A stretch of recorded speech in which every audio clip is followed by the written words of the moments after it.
see you. Michael Larry checking in. Hi, everybody from Jamaica. South Africa and Zimbabwe is here. Okay, I'm sorry. Okay, I got South Africa, Zimbabwe. Sierra Leone is here. Good afternoon. Hi. Sierra Leone is here. Sierra Leone is here. Sierra Leone. Zambia. Hi from Zambia. I'm new here. Okay, hi Zambia. Mauritiani, Zambia. We know. So I have South Africa, we know. Zimbabwe, Jamaica, Sierra Leone, Atlanta, Zambia, Paris, and Martinique. Texas. Réunion. Texas. What was that last one? Réunion. Dr. Malana from Ghana, Ministry of the Future. Ghana, the Ministry of the Future. I like that ministry. Okay. From Turks and Caicos is here. Turks and Caicos. Hey, Turks and Caicos, that's my people right there. The UK, Linus is here. UK. What was after UK? Oh, Linus Etube is here. Oh, hi, from hi, UK. how you doing, Dr. Linus? Hi, I was just Hi. listening about your smile. It's very infectious. Good, good. That's what we want to be infectious right now, not COVID-19. I know. I'm sure I've missed some people. I'm pretty sure. I have South Africa, Zimbabwe, Jamaica, Sierra Leone, Atlanta, Zambia, Paris, Martinique, Texas, Ghana, Turks and Caicos, UK. Okay, greetings. I'm new here, Sikelo Shabalala from the Kingdom of Eswatini, Southern Kingdom of Africa. where? Eswatini, formerly Eswatini. Oh, wow. Welcome, Kingdom of Eswatini. Good to be here. Corey Hamilton from the Bahamas. Oh, that's my other people with a good name. That's my brother, guys. And Florence Hamilton from the Bahamas. Oh, and that's my sister. Daniel Morgan, Turks and Caicos. Turks and Caicos in his house. Jamaica, I told you we're coming to get you, Jamaica. We know you're fast like both, but we're coming to get you. Still Jane from the Turks and Caicos. Turks and Caicos. Wow, Turks and Caicos. Judith from Jamaica. Jamaica. Laurence Busno from Réunion Island.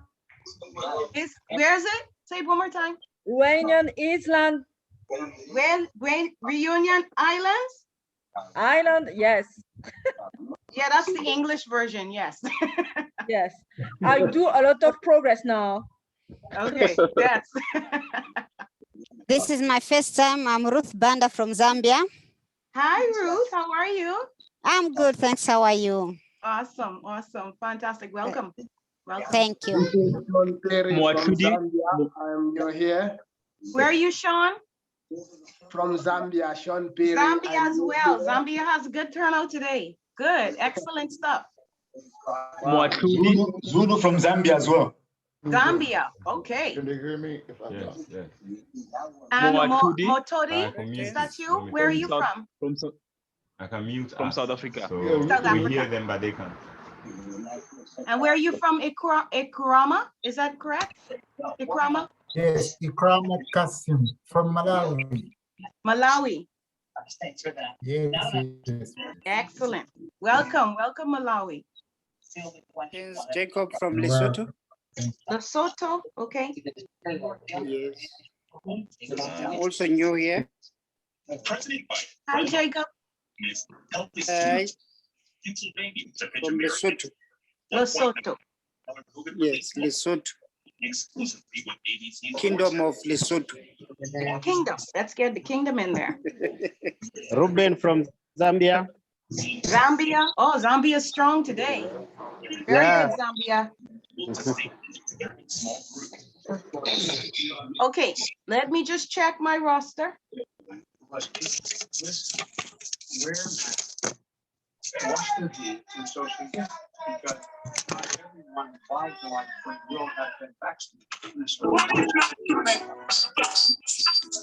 when you enter the room, Taurus, of course, please mute your microphones.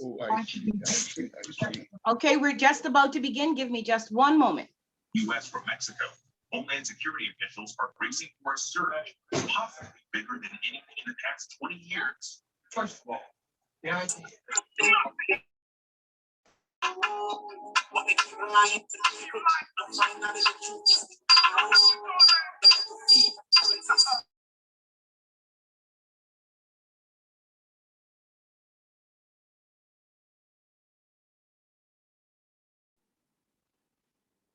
All right.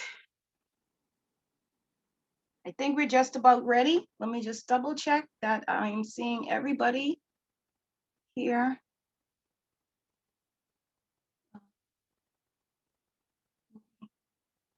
Okay. All right, well, welcome once again to another Lumi Summit. It is being hosted by the State of the African Diaspora. And yes, we are recording the session.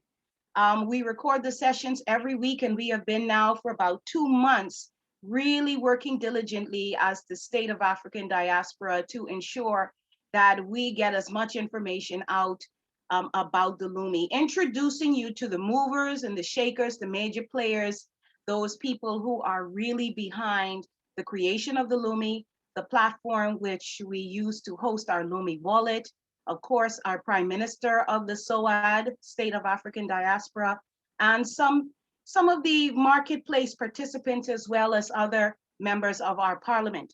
Now, the State of the African Diaspora is moving toward a magnificent string of goals, and I won't even try to preempt the man. He always does such a marvelous job of explaining and describing to you exactly what our state is about. I'm just honored to be the official spokesperson. My name is Deandre Hamilton. I hail originally from the Bahamas. I live in the Turks and Caicos Islands. I'm the Member of Parliament for the TCI for SOAD.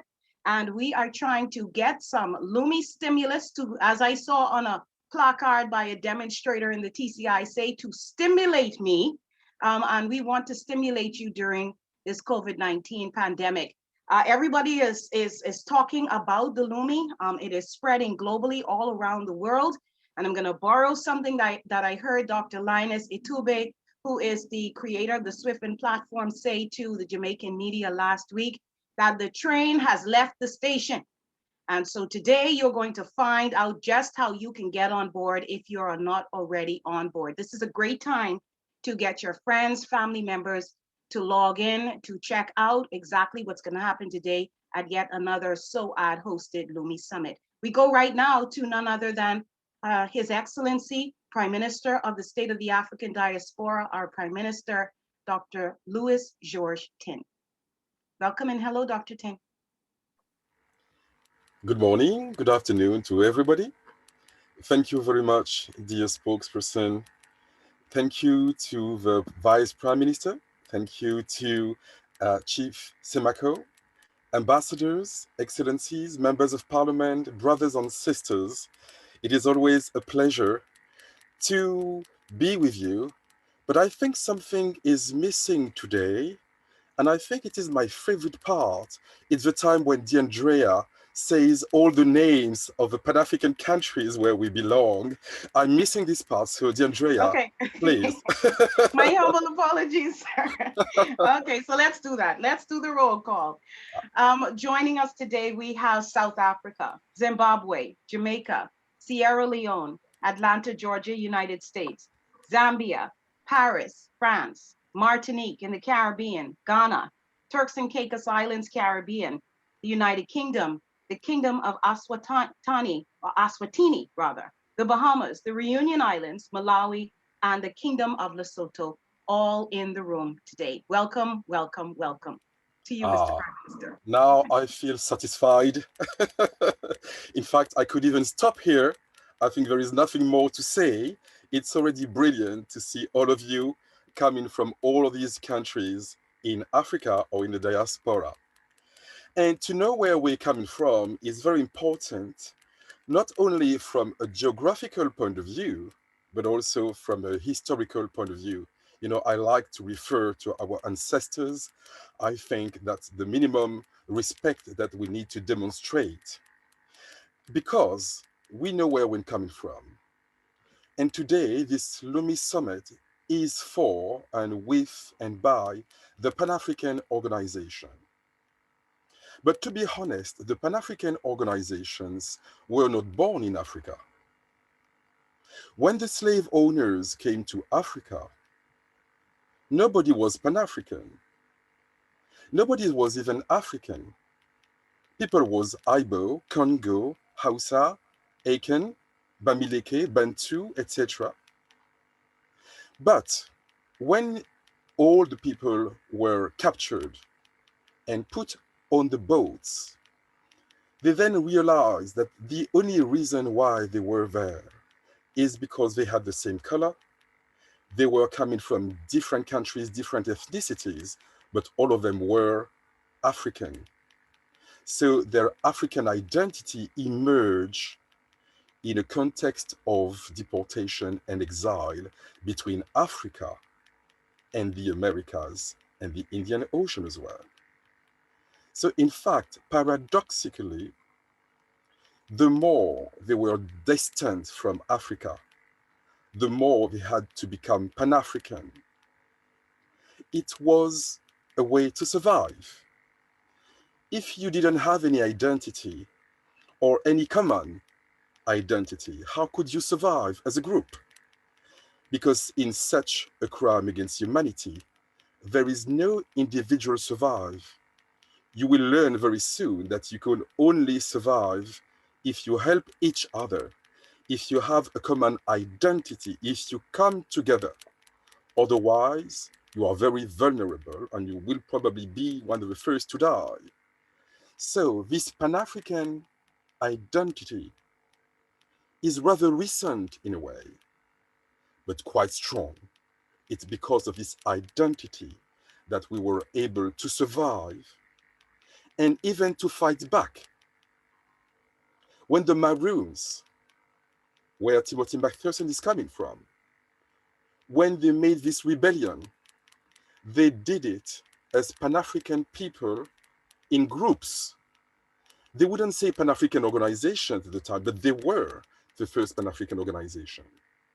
When in Haiti, the people started their rebellion, their revolution in Bois Caïman, it was a Pan-African organization, even if they wouldn't use that term, but it was the beginning of these Pan-African organization. So of course, it was not only a matter of survival, but a matter of revolution and a matter of victory, because we had many victories, a lot of victories. And that is exactly the reason why we are here. Without these victories, we wouldn't be here, we wouldn't be alive, and we wouldn't be able to speak about these victories. The only problem is that most of the times, these victories remain unsung. They are ignored. When you go to school, most of the time, when you go to your classes of history, you never hear about history. What you hear about is the history of the results, never the history of the process. But actual history is, of course, the history of a process. If you don't learn about the process, you don't learn about history. And they will tell you at school that the British people or the French people, because they were so beautiful, abolished slavery. This is what you will hear at school. Well, that is fake news. In Haiti, for example, France never abolished slavery. The Haitian people, with their organization, with their leaders, the men like Toussaint Louverture, but also the women, many priests, female priests, many of them, Nani in Jamaica, many others, everywhere. All of them made these rebellions, these revolutions, and France didn't have any choice. They only had to recognize their defeat.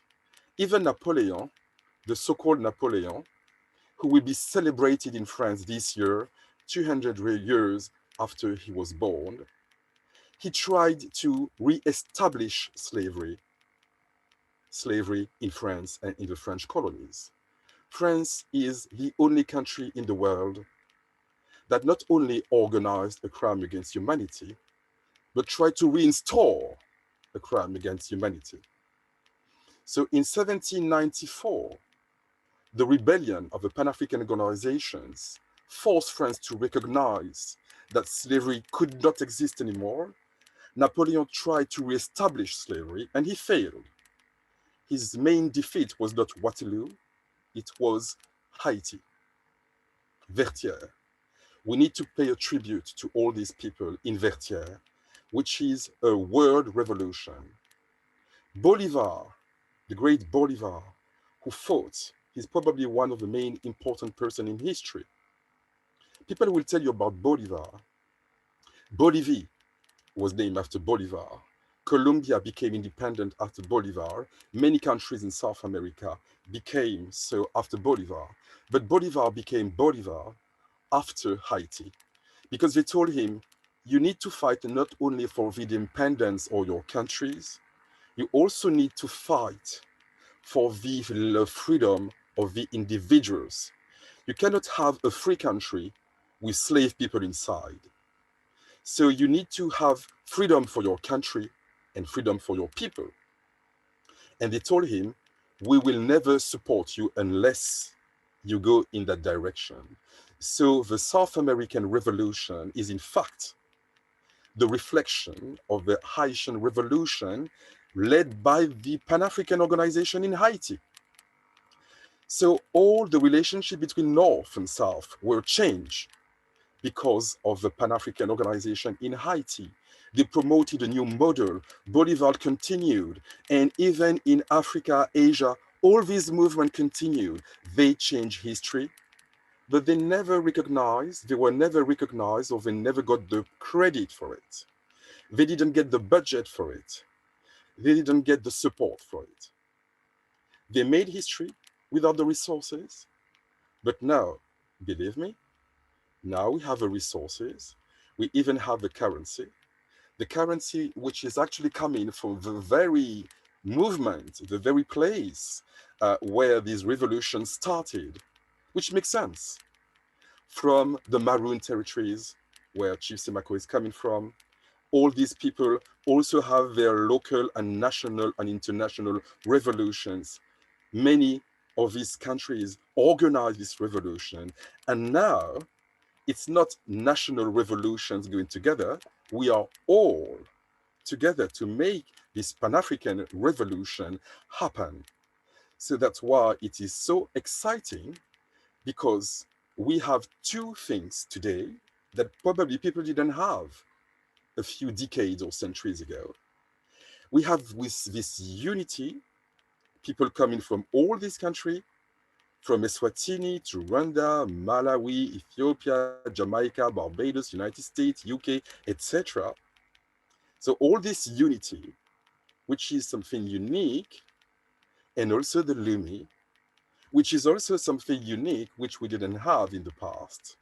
So I don't want to take too much of your time, because you need to hear what Chief Semako has to say.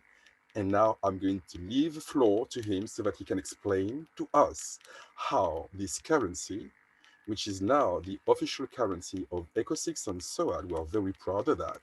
So how this financial tool, which is a financial weapon, will support your ongoing revolution.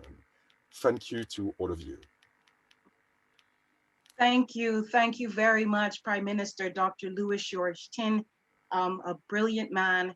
And you can tell, yeah, I see the applause. I agree, Mr. Clifton Brown. Definitely, always an education and always something to ground us and help us to realize the gravity of what it is we are partaking in today.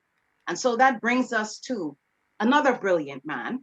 Yeah, I have been exposed to just a string of them, not just men, women as well. But today we have three men who will largely be leading the charge when it comes to the state of the African diaspora. And then of course, our Lumi. And then we fill our way, or rather we move our way into hearing about the Swiffin platform so that we can set up our Lumi wallets.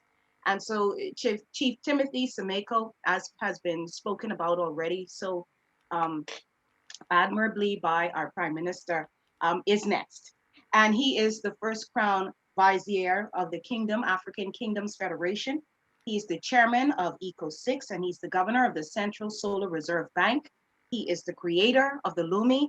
And let me tell you, buckle up, as we used to say back in the day, because we are definitely in for a fantastic ride of knowledge and information. For those of you who have questions about the Lumi, who wonder about the Lumi, the origin of the Lumi, and why indeed you should make sure you get your Lumi, Chief Timothy will put it all into perspective. Chief Timothy, welcome once again. We hope that you're well. How are you this week? A wonderful good afternoon to you, Deandre. Thank you for the splendid introduction. And today, indeed, I'm in good spirits. I'm in than I was at the beginning of the week, for those of you who saw me on Monday when I was in a rather hostile mood. But today I'm in fantastic spirits. A wonderful good afternoon to you, Prime Minister, members of SOAD, members of ECO6, members of the global African family. A wonderful greetings, blessings, and good day to you all. I am encouraged to jump in. Oh, I'm sorry. Can we have somebody with your microphone? Okay, what we'd like, we had a little interruption just then. Ensure that when you enter, that you are muting your microphones. Okay, we apologize for that, Chief Timothy. You can continue. Thank you. Thank you. I am very much inclined to jump into a small presentation on the Lumi because I know that everybody in the room is quite new. There's a lot of new faces and people present. However, our wonderful Prime Minister of SOAD, Mr. Tin, has given such a historical statement that I cannot simply walk beyond. As indeed, it touches upon something that was disturbing me from the beginning of this week, and something that he simply illuminated in such an important and profound context. And I would like to add just 2 and 3 more details to it.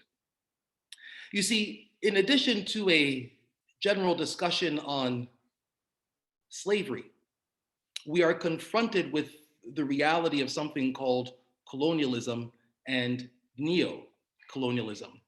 And within the neo-colonial camp, we cannot overlook this reality, which is summed up by this very headline here. I believe everybody can see my screen now. Is China a new colonial power?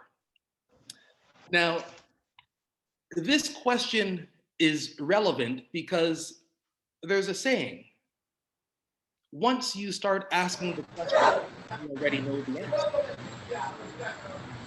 And this week, and in the last week, we've seen many African countries succumb to debt and Chinese colonialism. And the reality is, not only are we being subjected to a new level of colonization, but we are still trying to overcome the old world of colonization. And indeed, it seems like we're even trying to overcome the old world of slavery. And many of you may wonder, what does any of this have to do with the Lumi? And I think I'm going to bring it to the point shortly, but I do want to take a moment to look at 2 and 3 details here.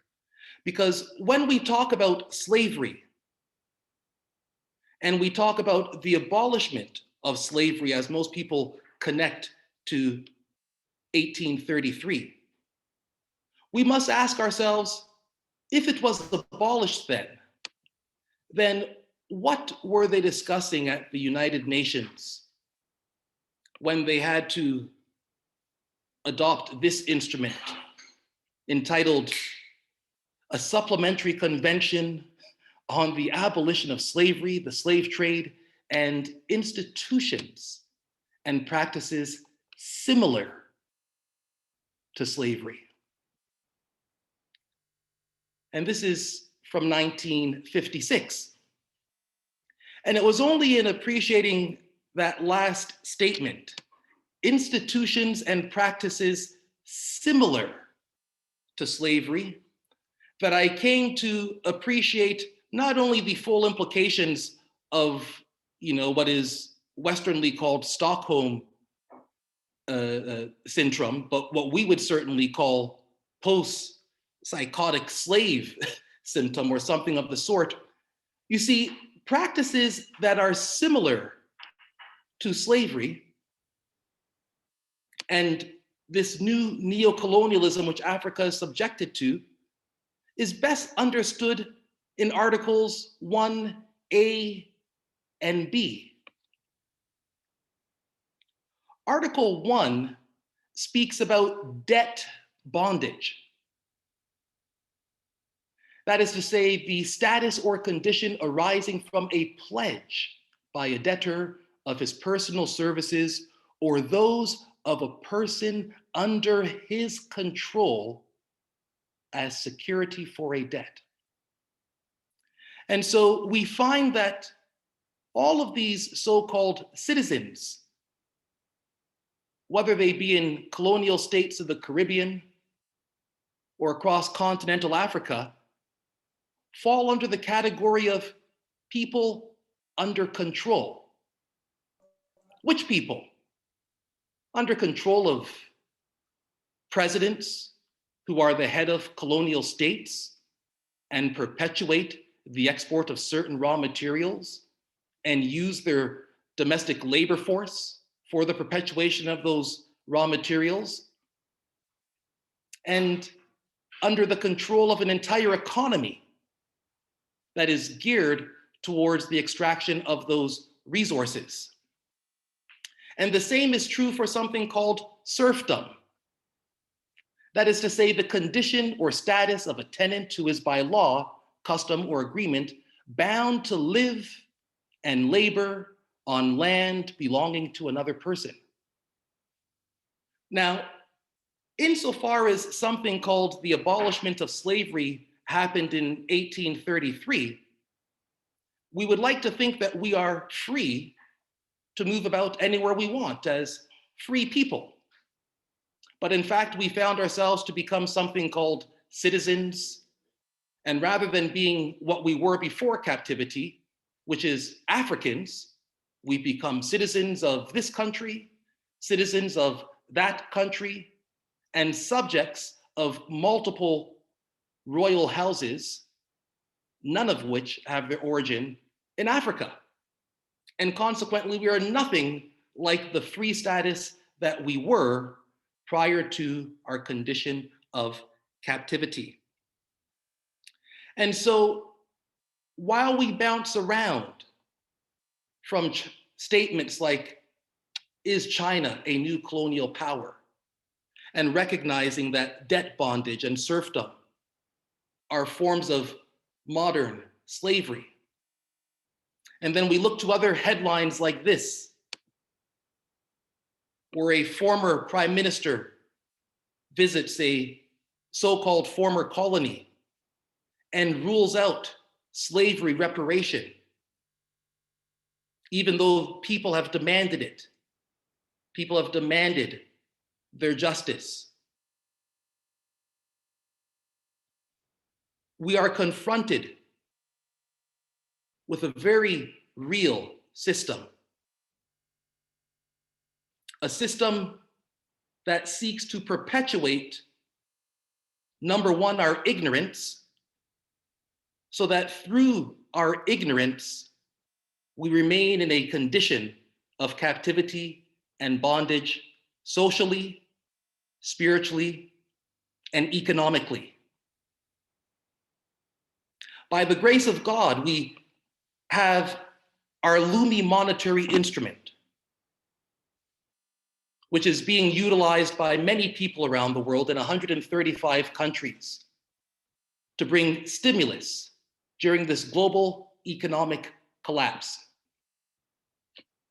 There are some people in certain tenets who, despite all of the frameworks put in place to support Lumi, from kingdoms, from states, from nations, all the contractual obligations, they would still have you not receive your very stimulus, which has been given to you.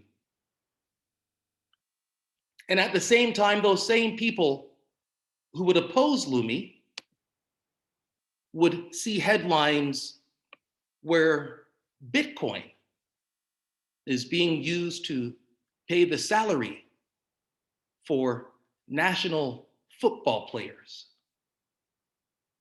a standard medium of exchange issued by nobody knows whom. And so part of being ignorant is the tolerance and the perpetuation of double standards and hypocrisy.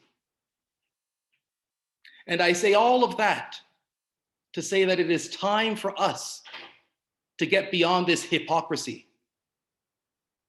It is time for us to move beyond this double standard. When the African family was taken into captivity, the only thing that our ancestors longed for was to go back home.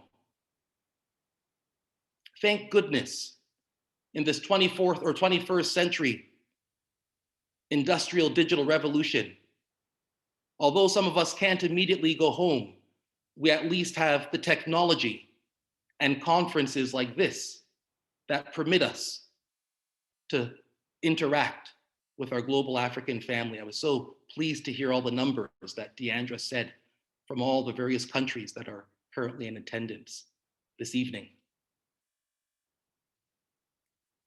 Our ancestors longed to go back home. Our mighty kings have supported the Lumi stimulus with gold, with an invitation stating unequivocally, as was announced last week, that lands are our inherent right on the continent of Africa,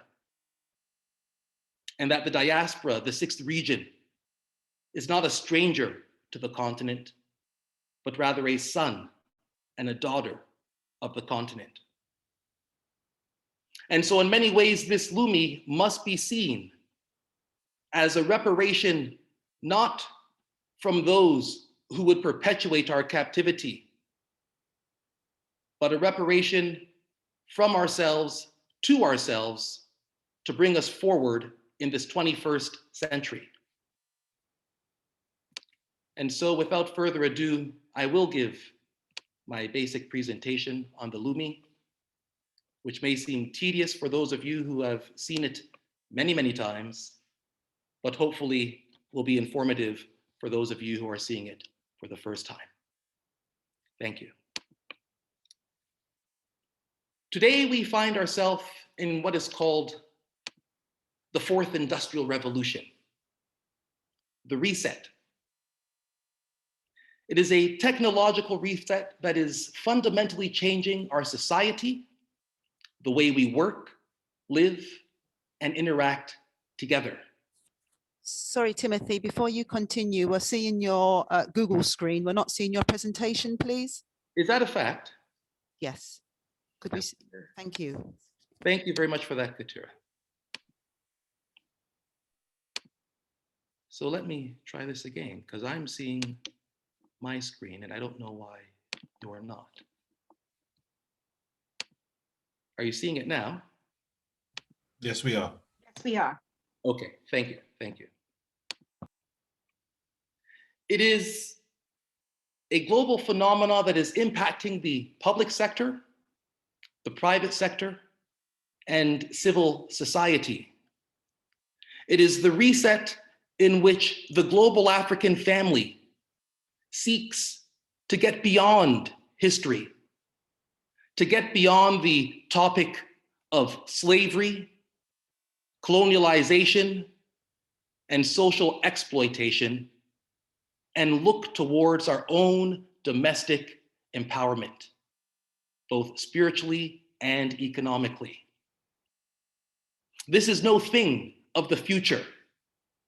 This is no Agenda 2063. It is here and it is now. It is agenda today. It is agenda the present. At its center is a digital revolution that merges topics such as artificial intelligence and the relation between digital, biological, and physical spheres. And of course, money.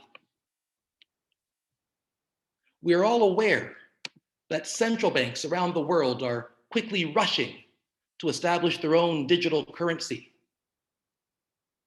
to integrate and facilitate both domestic and global economic transitions or transactions in this fourth industrial revolution.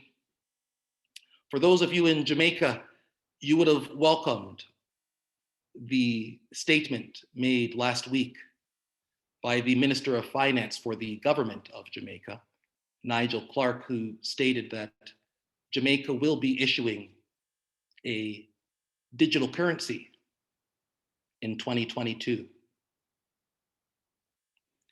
Fortunately, SOAD, ECO6, and the kingdoms of Africa are also participating in that race.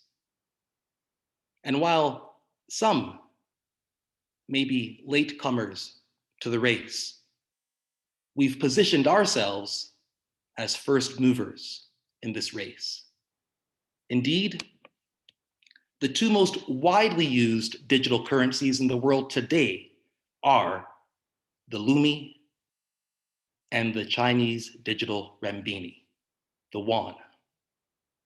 And they're in exactly that order, with the Lumi in position number 1 and the yuan, or digital renminbi, in position number 2, as it has not yet left the borders of mainland China.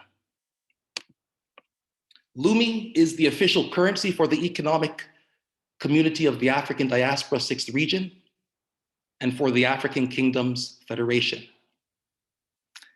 It circulates in 135 countries around the world.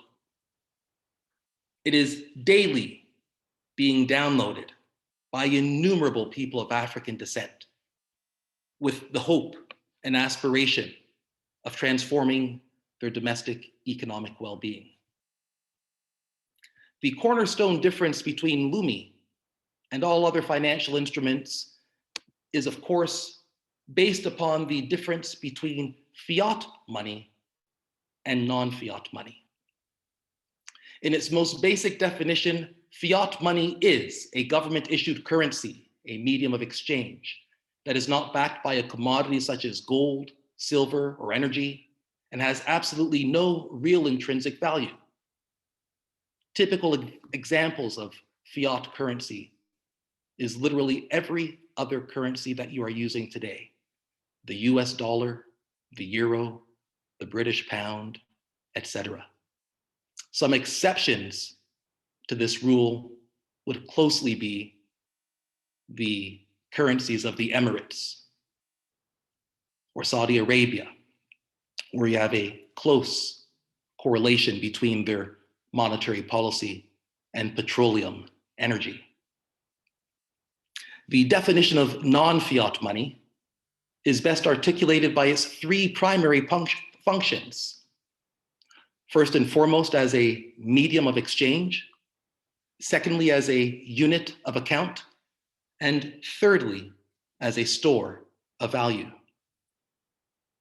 While these nuances and differences seem to have escaped the imagination of the regular user of money, they take on a very important meaning and significance in this run for digital currency.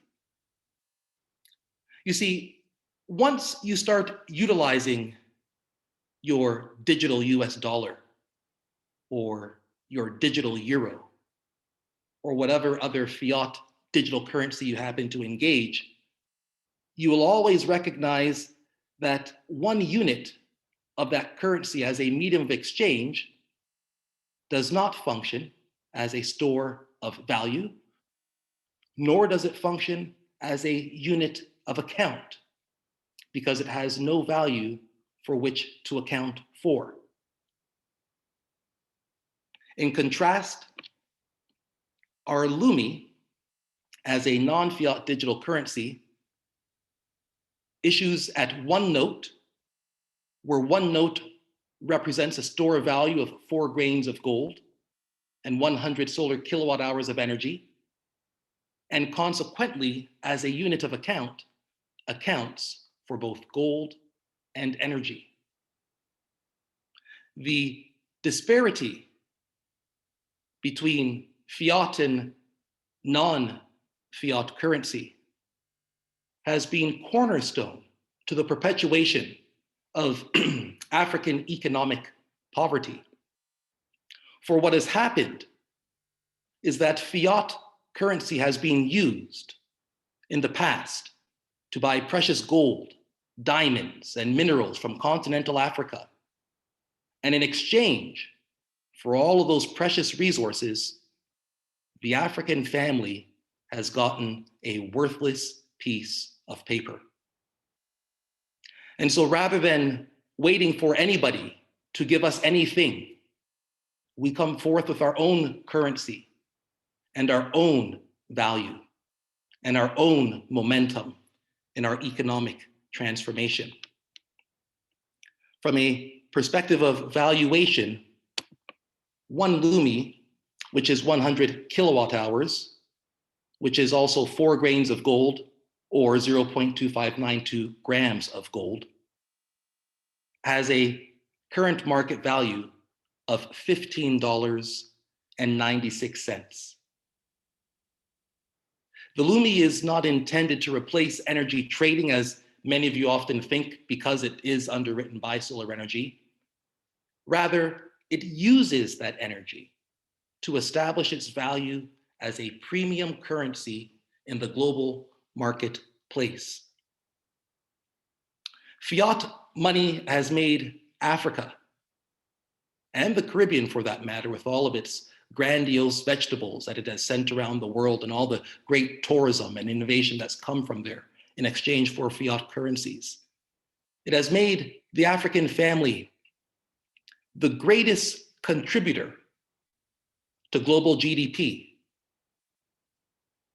The Lumi seeks to make the African family going forward the greatest contributor to its own economic development.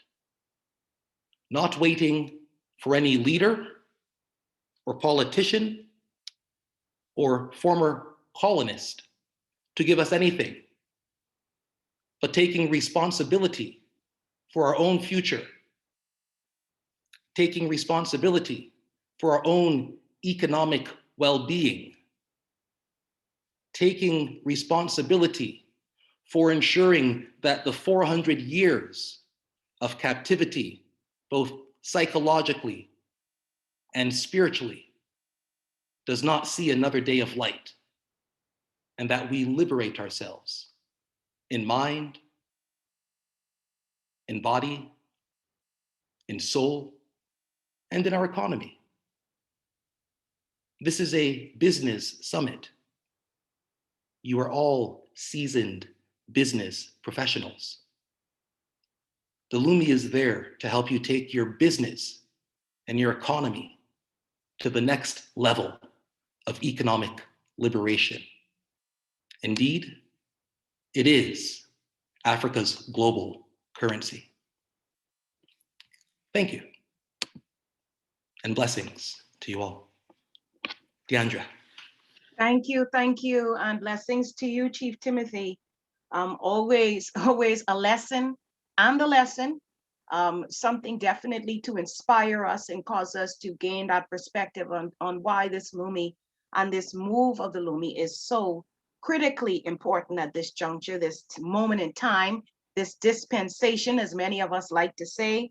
And truly, it is always great to hear that the Lumi is ranking #1. I know a lot of you are wondering, well, how in the world is that happening? How did I miss that headline report? Well, don't worry, we have somebody who's going to help you to understand exactly how widespread the Lumi is, how many people have it in their wallet, and how Chief Timothy can make such a bodacious claim. We go now to Dr. Linus Etube. He is the creator of the Swiffin platform, a brilliant piece of work from a brilliant man who is also the CEO of Swiffin. And he will not only give us a demonstration today, but he will also respond to questions a little later on. So we want you to hang around with us and of course, tune in for that. Dr. Linus, welcome. Happy to have you. A very warm introduction and my very best welcome to everyone in the audience, your excellencies and all distinguished members of our audience. Thank you so much. I'm always in awe after when Timothy presents, just like most of us, in terms of the inspiration that brings for all of us and the opportunity that it provides for all of us, really, to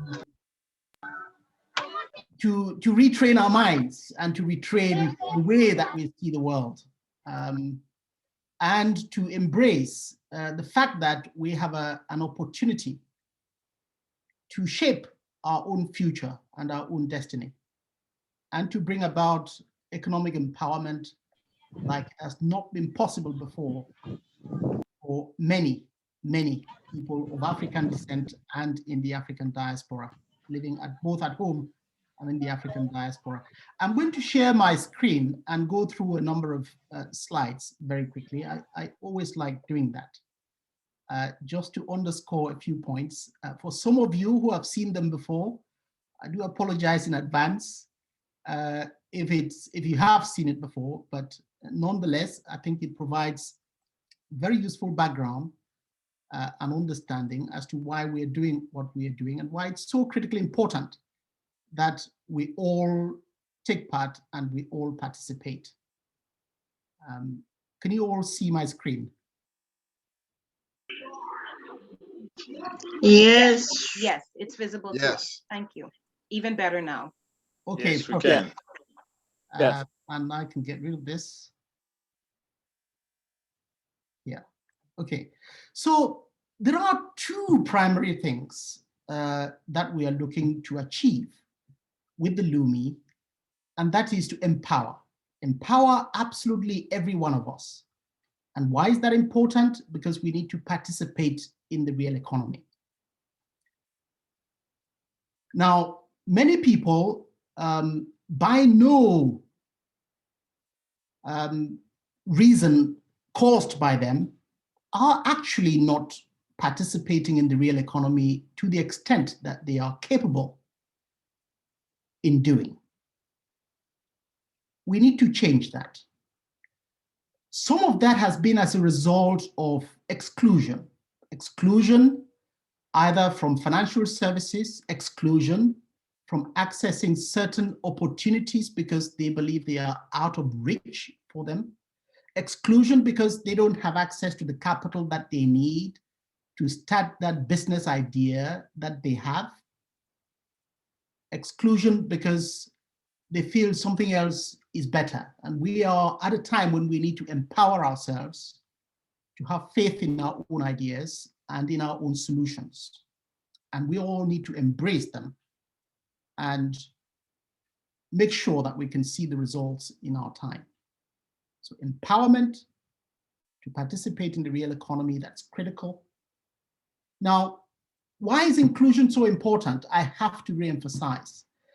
We all know that many people around the world are excluded from financial services. It's not just within continental Africa, but overall, there are 1.7 billion people worldwide that are excluded from financial services. It's not only an African problem, but what is striking about that particular map that we all have in front of us is that the majority of the high levels of concentration of the unbanked are in countries within continental Africa, the vast majority. If you look at the map and you look at the scale here. So in some countries, up to 91% of people are excluded from accessing financial services. It means they don't have access to financial services, they can't get credit, it means they can't finance their business idea. Of course, if you are from a well-connected background, and you have access to capital either through friends and family or otherwise, then you may have a way of funding your idea and getting it off the ground. But to the vast majority of people without access, their ideas just remain a dream, and they never get to the point where they can be realized. And some of those have the capacity and the potential to shape humanity. And many, unfortunately, do take it to the grave with them. We need to change that. So that's why inclusive participation is so critical. That's why making sure that we can deliver access to everybody is so important. Now, the other thing that's important, if we look at the same map on our screen, is that within continental Africa, because Africa was divided all those years ago through the Berlin Conference into tiny fragments. I mean, the map itself is very telling. If you look at Russia, Russia is there as a whole. If you look at China, China is as a whole, Australia as a whole, South America as a whole, North America almost as a whole, and just continental Africa is in tiny fragments, so tiny that none of them individually are able to negotiate to get a best deal economically in any international trade transaction. And so they're always at the receiving end of a bad deal. That also needs to change. But worse still is the fact that there are over 40 different currencies across continental Africa. Because of that, it's actually almost impossible for the ordinary person to sit in Nigeria and be able to engage in a financial transaction with somebody in South Africa, or for somebody in South Africa to do that with somebody in Ghana, or somebody in Ghana to trade with somebody in Cameroon, or Ethiopia, or Uganda, because they use different currencies, and the mechanism of accessing those currencies in order to trade and pay for goods and services is very difficult, if not impossible, for many. I mean, your Ugandan shilling will serve you in Uganda. The moment you leave Kampala and you jump on the plane to go to Lagos, forget it. Nobody would accept it, even within continental Africa. The same with the Nigerian naira. You walk into a place in South Africa, the chances are no restaurant can accept it for you. So we need to unify that. We need to change that. We need to solve that problem. If Africa is to trade with itself, and if we are to truly empower people and businesses within continental Africa, so that we can begin to unlock the opportunities that are presented through policy structures, such as the African Continental Free Trade Area, which enables, for the first time, the free movement of goods, people, and investment across continental Africa. Now, we can't really begin to talk about true movement of goods and investment without the ability to ensure free movement of money in a way that is accessible. We can't begin to talk about true economic transformation if only 20% of people have access. We must bring in the 80% that are excluded. That's why two things are important. We must solve the multi-currency problem, which is a huge impediment for doing trade. We must also solve the problem of access, where 80% or more are excluded in some countries from participating in the real economy. We need to bring that informal economy into mainstream. That is so critical. Those 2 points are critical. And the combination of the SWIFT platform, which delivers access to everyone, and the Lumi, which addresses the problem of multi-currencies within continental Africa and provides a monetary instrument or tool that can not only be delivered into every household, can be accessed by every business and every government across the continent.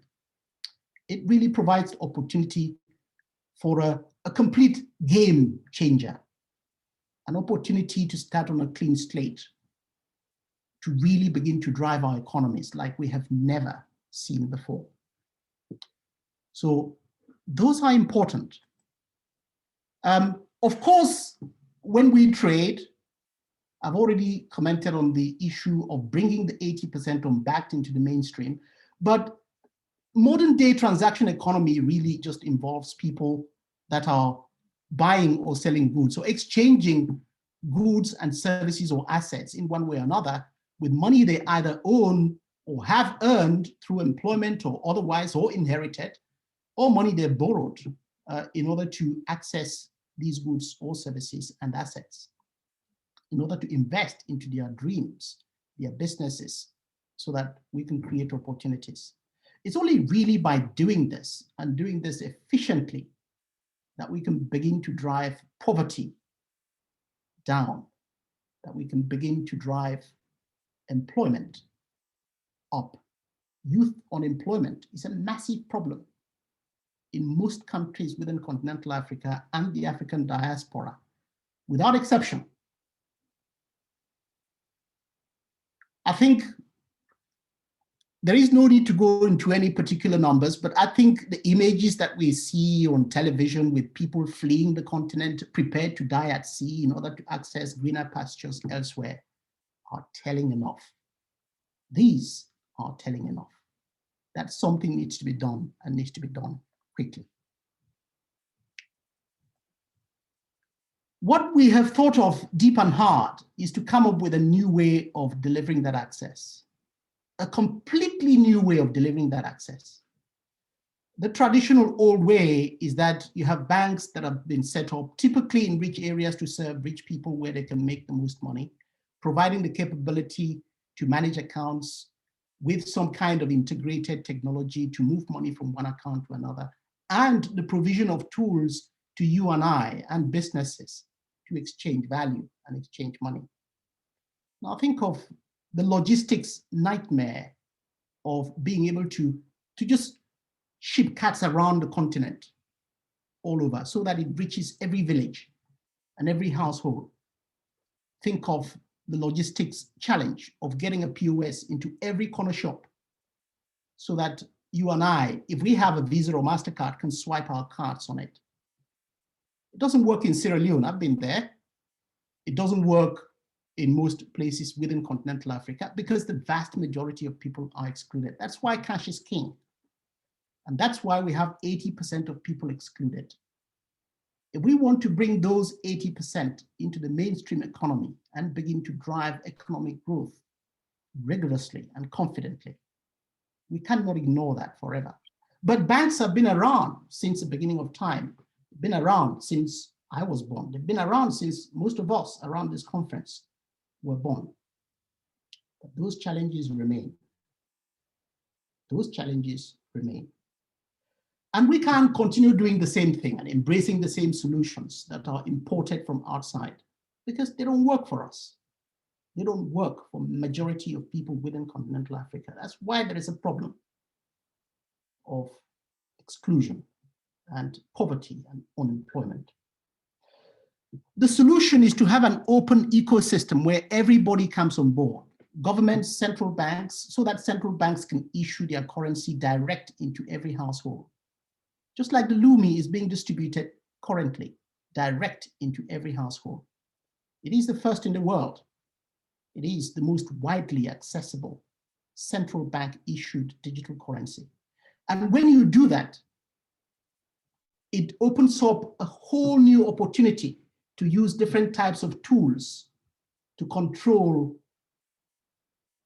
the flow of money within the economy, or to increase or reduce the availability of funds within the economy to drive economic growth.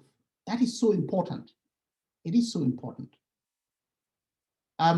I would use a specific example. If you live in the UK, like I do, and you have a mortgage, and your mortgage is linked to a central bank interest rate, if the central bank decides that they want to increase money flow in the economy to stimulate economic growth during a challenging time, like now, they might reduce interest rates.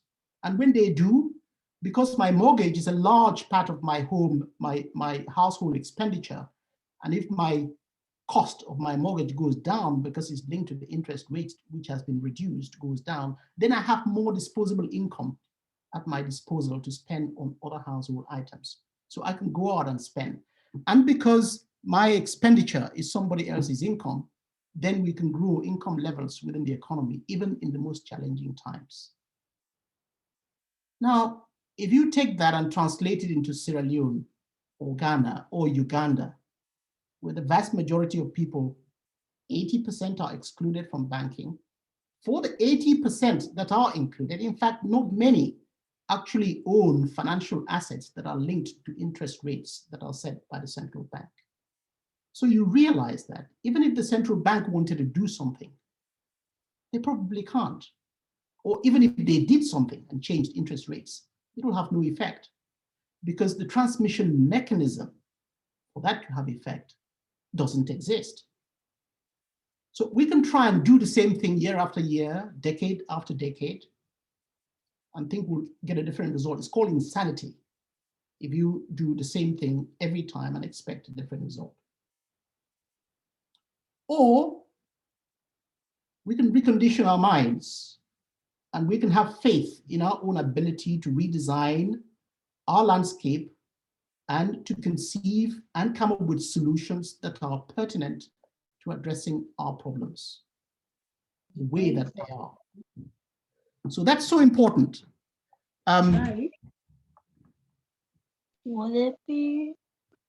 What that does is we have the possibility for the first time to have an ecosystem where everyone can transact with everyone else within that ecosystem in real time. So central banks can issue their currencies and deliver it straight into the hands of every household. And when they do that, they can begin to take real control of how money flows within the economy. In order for us to achieve that, it needs to be accessible and inclusive. It means that for those who have access to online capability, they can use the online channel. There is a mobile app to support those with smartphones. And if you don't have a mobile app, a smartphone that can install the mobile app, don't worry. There is an SMS channel that is so powerful, it would work on a phone that is connected to any mobile network anywhere in the world. And there is a QR code, which you can simply attach to your ID card. For example, the SWOT issued ID card, which is being processed at the moment. Or you can simply print it out and put it on your key ring in the way that suits you. And with that, merchants and other participants within the ecosystem can simply scan it and do transactions with you. And then there are electronic vouchers, which are essentially like checkbooks or checks, for want of a better word, which are essentially bearer securities, which somebody can hold and use it to make purchases at participating outlets. And they don't actually even need to have an account on the exchange to do that. But to generate the voucher, you need to have an account. So you couldn't send those vouchers to your mother or your father if you don't have an account yourself.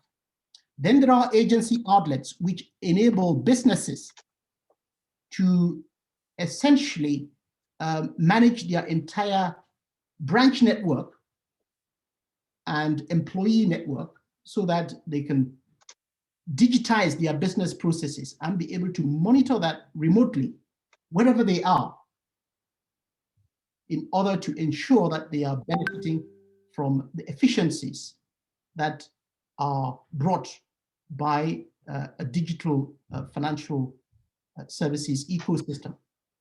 And of course, take advantage of the Lumi in doing that, so that even if you are in the United States and you have a business in Ghana, you can monitor your transactions from the United States as they occur minute by minute, second by second in Ghana. And that way you can plan and you can forecast better in terms of your financial projections.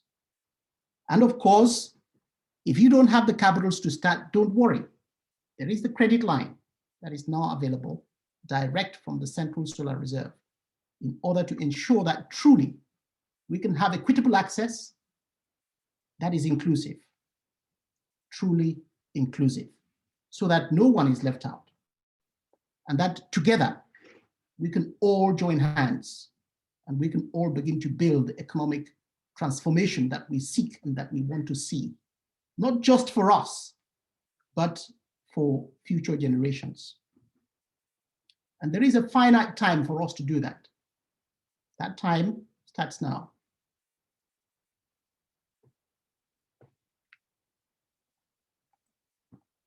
Now, one of the things we have done to address the more than 40 currency problems within continental Africa is to ensure that with the Lumi in your wallet, you can pay bills and settle invoices that are denominated in any currency around the world.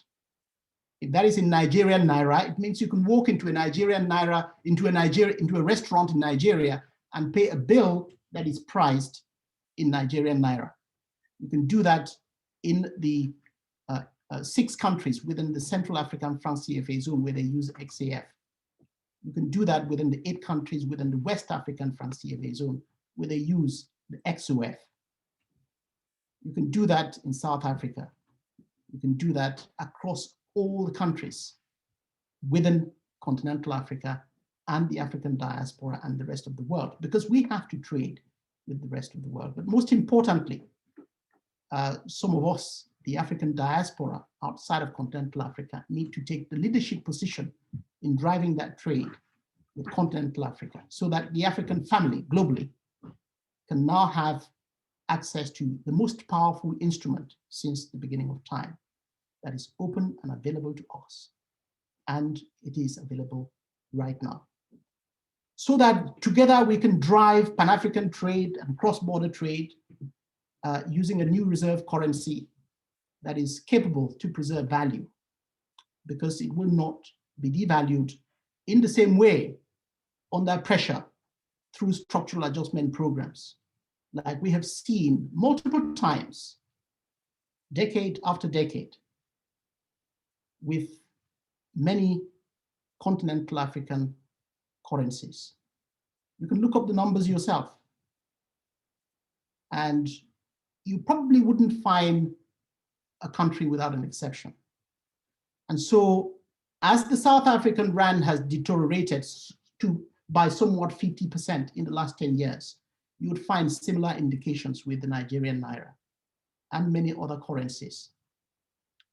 And it makes you wonder, while the cost of living is going up around the world elsewhere, our currencies are being devalued, but yet the continent is the greatest producer of all the raw materials that the rest of the world needs.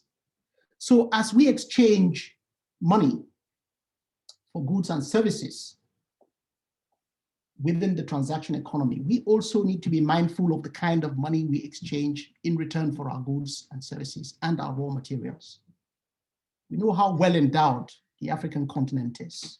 And if you look at the continent in its entirety, you would not find a fragment of it without huge reserves, natural reserves, whether that's petroleum, gold, diamond, platinum, iron ore.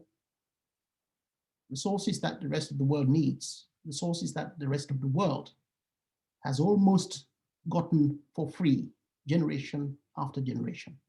Because we haven't been in control, because we haven't had our own currency that will be based on the strength of what we have to give to the rest of the world. Often our currencies, the value have been dictated by the same people who have to come and buy and have a need to buy and access our resources cheaply, year after year. And we sit back and wonder why Africa is getting poorer and poorer, while the rest of the world seems to be getting ahead and getting richer and richer. We have the capacity now and the tools to change that by adopting our own currency boldly. That is so important. And that is the kind of transformation that we need. And so I have played this video clip many times, and I will play it again, if you would permit me, Deandre. Because in it, we find that we need infrastructure to deliver access to all, and we need to address the currency problem that has plagued the continent for generations. We now have both of these tools, and as Chief Senako would say, these are tools. On their own, wouldn't change a thing, but it changes everything. If we all come on board and we all engage, every one of us, every business, every government. So let me play that. It's only about probably 2.5 minutes long. According to recent World Bank data, there are over 1.7 billion people unbanked worldwide. In some countries within continental Africa, over 80% are unbanked. This means vast numbers of the 1.3 billion people across the continent are not able to effectively participate in the real economy. The result is poverty and misery of millions. Businesses and individuals are now faced with the biggest wealth creation opportunity the African continent has ever seen, through inclusion of the African Continental Free Trade Area, the AfCFTA. Given the challenges of financial inclusion across the continent, there is an unprecedented opportunity to use innovative technology which brings together individuals, communities, financial institutions, and businesses into a real-time transaction ecosystem. We must operationalize the AfCFTA to unlock the opportunities that the AfCFTA brings.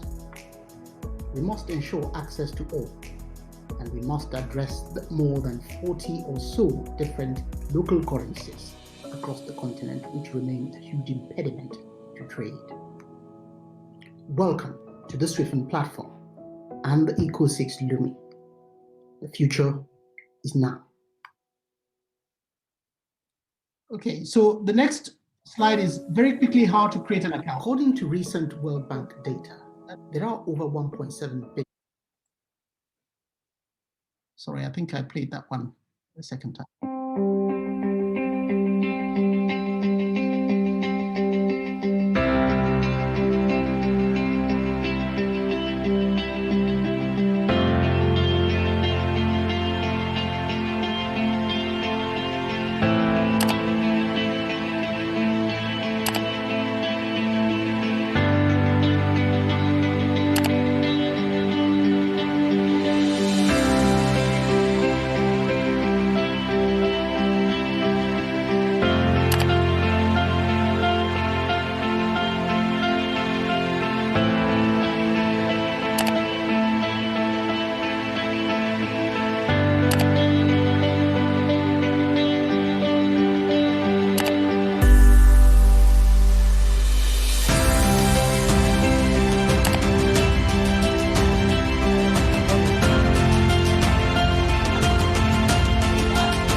So this is about getting involved, every one of us, individually and with our businesses, so that we can trade with the Lumi, exchange value with the Lumi, so that we can create the kind of economic environment that we want.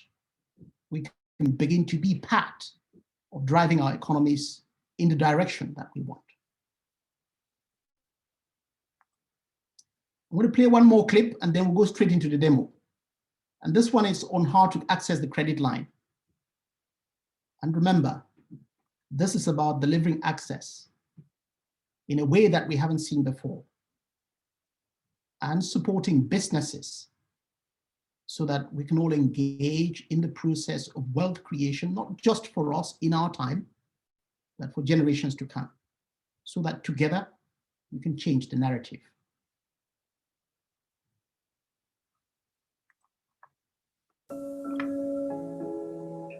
We must use technology to deliver access to digital financial services differently and support businesses to fight poverty, fight unemployment, and fight exclusion from financial services.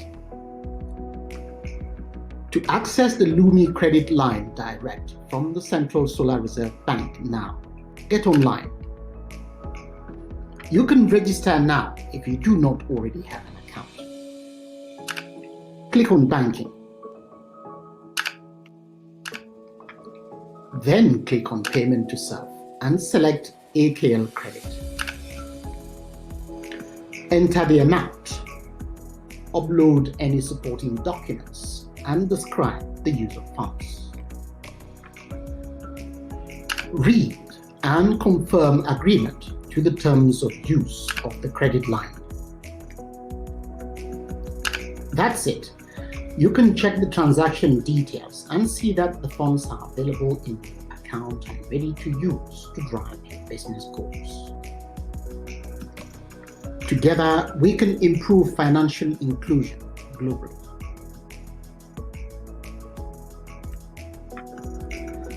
Together, we can reach millions. We can fight poverty, unemployment, and unequal access.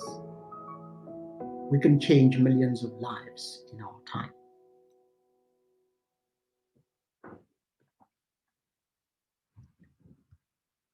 Okay, so I would now try to, perhaps I could take a pause and answer a few questions while I launch the mobile app on my screen so that we can go through the demo using the two channels, the mobile app channel and the online channel. While I do that, if there are any questions, perhaps we could take those questions. Okay, we'll be able to take a couple of questions, Dr. Linus. If you please put your hands up. I've got a couple of people who've got their hands up. If it's directed at Dr. Linus, I'm going to call on Sandra Allen.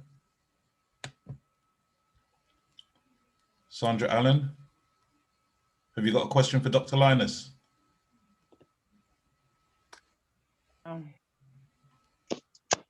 Well, actually, Minister Dennis, we'd like to reserve the questions for a little later on. Okay, that's Yeah, fine. just later on. Yeah, we have just a couple of more presentations. So reserve your questions for us then, and you can definitely indicate by a raise of hand, and we will come to you straight away. Okay, that's great. Thank you very much. So I'll very quickly now just go and do a quick demonstration on how to make payments. I'll share my screen again. As I said, there are a number of channels. We have the online channel.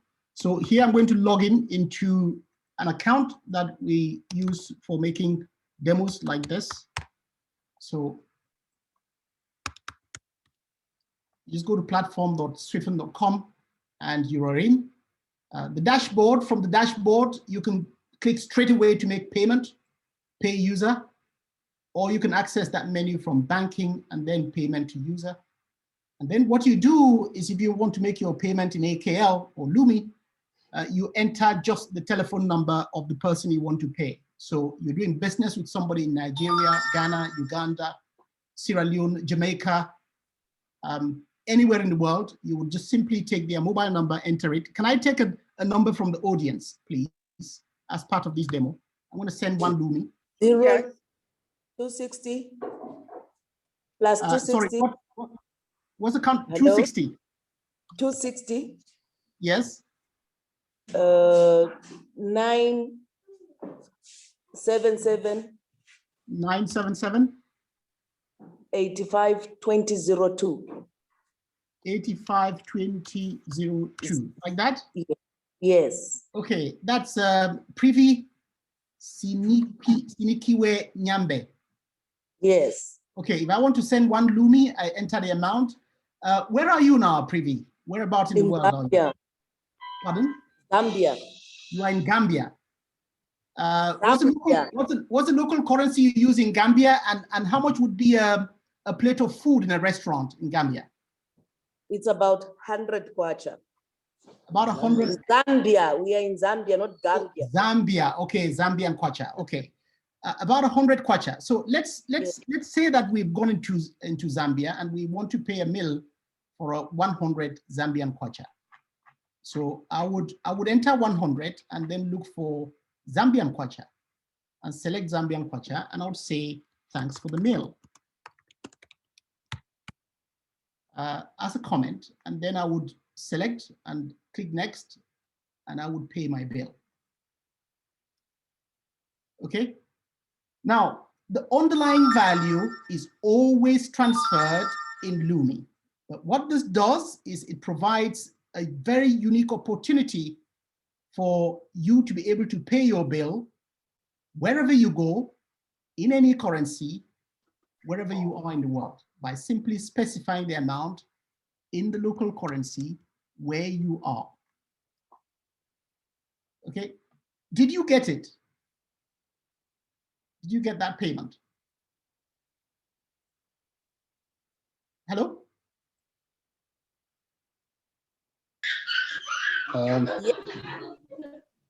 You did. This all happens in real time. Privi, did you get the payment? Did it come through? I have, yes. You got it. I will do one more and then I'll show something else. So let's pay somebody else in a different currency this time. Somebody is who's okay, 2782 Africa. 957 Okay. Sorry. 27 plus 27 82 933 57 84. Yes. That's Kolishwa. Is that, did I pronounce that right? Yes, in South Africa. In South Africa. So let's say we are paying 10 South African rand. Again, I have gone to a shop and I want to buy some rice or bread. Yes. I've gone to the barbers and I want to have a haircut. And yes. The price is 10 South African rand. So I just need to go in and again select South African rand. Yes. South African rand. Yes. And I can say this time I'm having a haircut, for example. Yes. Okay, and I want that payment to go right now. If I wanted that payment to be next week, I can schedule it for next week. And it will be next week. So I can call my barber and say, I'm going to send my son to the shop next week to have a haircut. I'm going to pay you now, but on the day that he comes, the payment will go through and I can schedule it now and I know it's done. All right. But let's make the payment immediately. That's 10 South African rand. Okay. And then you check again, the actual amount is 0.0460607 for 10 South African rand. Okay. Once I confirm the transaction, again, it's done in real time. This is how we hope we can empower everybody. Wow. Wherever they are. And let's say that I'm a hairdresser, and I know that a haircut, each person that walks into my barber shop has to pay a fixed amount. And let's say that fixed amount is 0.001 001. I'm going to make it small because, again, I want some people within the audience to volunteer to make a payment. Just Local payment. yeah. For argument's sake, I'm the barber. You've just walked into my barber shop, and that Yeah. QR code is sitting on the wall, and that is the price for haircut. That's All you have to do is scan the QR code and pay. Now, I want to receive, as you can see, I have a bit of Lumi in my account, courtesy to Chief Semako. He sent that to this account in a previous presentation, and I promised that I would distribute it. So anybody who makes a payment, just to demonstrate how easy it is for a customer to walk into your business and pay you a fixed price. And we can all think of many business scenarios where you have a fixed price. You're selling an item, you can put the QR code for that particular item on the item itself, and that captures the price. So as soon as I scan and confirm I have paid for that item, and I can just walk out. I'll show you the receipt. I go into a barber shop, and that QR code for the haircut is on the wall. I've got one payment from Pauline Martin. Okay, let's send a few more. Now, each person that makes a payment, I will send them 5 Lumi back. Yeah, you deserve that, Dr. Linus. You deserve that, honestly. It should be. All right. I made a payment as well. You made a payment as well. I will take a few more. Oh, goodness. 5 Lumi, right? I can only take maybe a few more, and that's it. Done. Wow, that's so fast. Yes, Wow. it's fast. It's real time, right? And Dr. imagine. Can I pay you to Lumi? Okay, let me stop there. If I want to collect an amount that is 2 Lumi, then I can display a different QR code where you actually specify the amount that you need to pay. This one is a haircut. And you can imagine this could be a bus fare. So you're jumping on the bus. There is a fixed price for the bus fare. You just scan, you pay, you walk in, right? You go to the cinema. There is a fixed price for the cinema ticket. You just scan, you pay, you go in, okay? Where else can you imagine you might have a fixed price? A school to pay school fees? A doctor's surgery for a consultation? Okay, so these are just simple business scenarios and examples where we're providing the mechanism for you to make payments in Lumi in a way that you cannot do right now if you were using, even if you had access to Visa and MasterCard. This transaction would not be possible between us, sitting remotely like this. Okay, but it has the power to include everybody, the 80% who are currently unbanked. That's how we empower everyone, so that everyone can really be part of this reset and participate in the economic transformation that we are clearly going to witness within the coming days ahead. It is so powerful, like nothing we have seen before. And many of you would know that if you wanted to send a payment from one bank account to another, you'd have to rely on SWIFT. It will take a few days for the money to arrive. We are talking something so powerful that is actually better than SWIFT, that the existing banking system relies on. And that's why it's so important that we all come on board. Governments, central banks, individuals, financial institutions, and you and I and our businesses. This will empower us like no other tool that we've had previously. And it's in our hands. What we do with it, how we use it, will determine the results we get from it. It will determine the very impact we create, both for ourselves and for future generations to come. But we must pave way for a generational change. Change that doesn't stop with us. Change that can span generations. So that when we work hard and we create wealth, that can be passed on to the future generations so that they can start off better than we did. That way, we can transform not just our own time, but we can leave a legacy behind when the curtain gets drawn, and it will be drawn. So the time we have is between now and then. And every one of us is unique. Every one of us is in this world for a reason. If there is that burning idea inside you that you have wanted to do for a long time, start now. Get the funding you need and raise the Lumi, use the platform, reach out to your customers and trade. So somebody wanted to pay me 2 Lumi. If you want to do that, there is this link button here, which just simply displays a QR code. It's not a fixed amount. You can scan and you can put any amount. So why don't somebody just scan that and then you specify the amount you want to pay? Yeah.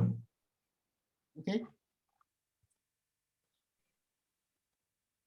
Now, I think I better get started because I said that everybody who sends me something, I will send them 5 Lumi back. I'll take that one last payment where you can put your own amount and then I will stop. And then we'll just make these payments very quickly and I will stop.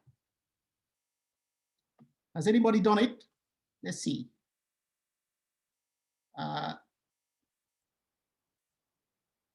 Okay, now when you scan, okay, perfect. That is Mike Barrett has sent you Lumi. It came up with your ID number, long number. You can just scan that QR code on the screen and make the payment. Or you can type in this ID number, 2392. Yeah, that's what came up on my screen after scanning. Okay, and then you just proceed, put the amount, and then you submit. That's it. That's all you have to do. Okay. Okay. 2.00, I just say 2 and then submit. That's it. Exactly. Okay. All right. So now let's send this money back. I'm going to start with this one. First in, first out. Pauline. Make payment. 5 Lumi. Next, and then submit. That's it, done. It happens in real time. Everything happens in real time. Doesn't matter where you are. I couldn't do it. I couldn't do mine. That's okay. I'm gonna remove that QR code on the screen so I don't receive any more. I don't. Okay, so Sanyu, Anifa. Again, business transactions. Just imagine the possibilities on what you can do, on how you can engage with businesses all over the world, within continental Africa and the African diaspora, and how you can efficiently, for the first time, transact with the Lumi without boundaries. Okay. And then next one, the third one. Denise, make payment, 5 Lumi. Now, if I run out, by the time I get to the last person, that would be the unlucky person, I guess. Dr. Linus, just to confirm that it's been received, thank you. Thank you very much. 1, 2, 3, 4, make payment. Dr. Linus, just letting you know that I received payment. That's good. Of course, I can carry on doing this in the background because we have other people who need to present. But if you have questions in the meantime, while I'm doing this, Deandre, should I pay everybody, or I can actually carry on doing this in the background? I don't have to. Okay, Dr. Linus, you carry on paying everyone in the background. We'll get on to our next speaker if you don't mind. Very good. I think let's do that. Thank you so much. Thank you, Dr. Linus, for your excellent presentation. Thank you. Thank you. Yes, and our next speaker is, will you introduce? No, it's all right. If you want to, Deandre, it's up to you. Yeah, okay. You're hearing the voice of none other than Dennis Phillips, the Honorable, our Minister of Communications for the State of the African Diaspora. And we move on to another extremely powerful person, diligent woman. We are so very proud of her. All of the work that she's doing and her many R's that she's carrying on, and maybe she'll tell you about that. She'll tell you about that right now as she presents. None other than our Vice Prime Minister of the State of the African Diaspora, the Honorable Keturah Amorkan, who also talks to us today, potentially, maybe I'm preempting things a bit, but potentially about how you become a citizen of the state. Honorable Keturah, how are you today? Yes, thank you very much, Deandre. Can everybody hear me? I usually have some sound issues, but is everybody hearing me today? Yes, yes, I'm hearing you clearly. Thank you. Oh, perfect, Yeah. perfect, perfect. Excellent. Thank you very much, Deandrea. May I first welcome all our royal guests. It's wonderful to have you from all corners of the world, kings, queens, empresses, all our SOAD government, welcome. Distinguished dignitaries and honorable Pan-African organizations, and our wonderful guests and supporters, all protocols observed. Thank you very much and welcome to you all. At these summits is the call of the Abeng, and the Abeng is the powerful symbol that is on our Lumi bond that Timothy, our Chief Timothy Samako, has again crafted for us. And the Abeng is a clarion call for all Africans in the diaspora and the Africans on the continent to wake up, sit up, and pay attention. Our reset commenced on the 22nd of September 2020, and our first Lumi stimulus was paid on the 28th of October 2020. And we are in the beginning stages of the energetic frequencies of action in this unfolding. It is a call for all Africans to mobilize, centralize, and galvanize. Centralize globally via technology, centralize mentally in charting our own collective destiny on our terms, centralizing and galvanizing our wealth through the Lumi, and spiritually to bring into existence the world we desire to live and our children to grow in, and to develop what we have commenced into something much, much greater. The time is here and the time is now. This clarion call is the call we have all been waiting for. We must now come forth from the north, the south, the east, and the west, and run to build our utopia together. These summits are the entry points towards that, towards that utopia of social and economic independence and interdependence with each other. In this reset, there is no you, there is no I, there is no me, there is only us, and there is only we. So let us not waste time. This is a call for concentrated collective participation through action. And we are here as ECHO 6 and the State of the African Diaspora to facilitate and welcome all who have come to answer this call. Welcome to you all. So this summit today is on the Pan-African organizations. We alternate every week. Last week was the business summit. This week is the Pan-African Organization Summit. Even though it still encompasses business, it's all the same process.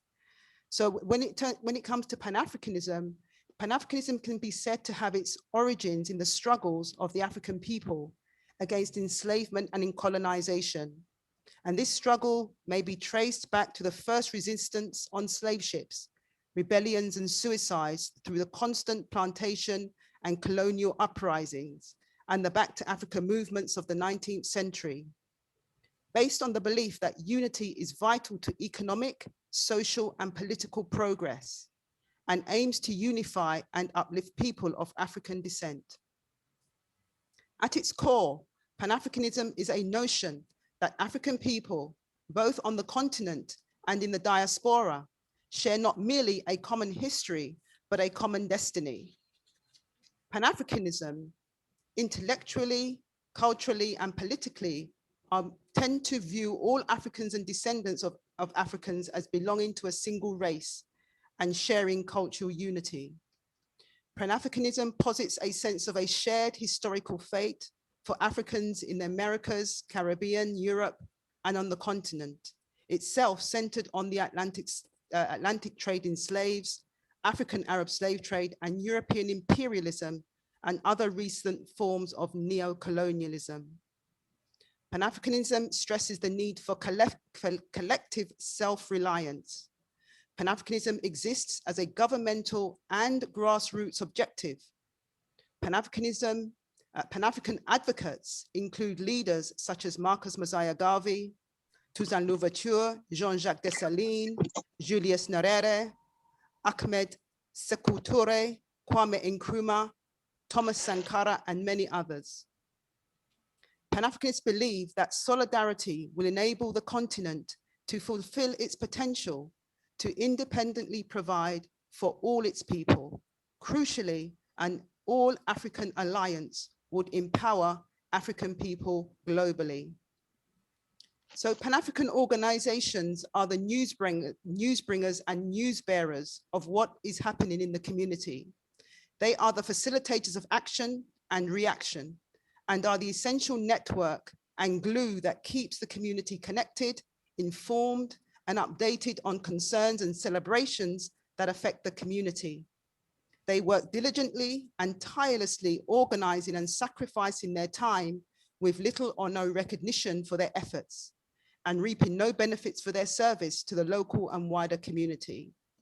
So the economic community of the 6th region wishes to rectify this position. So if I may just share my screen.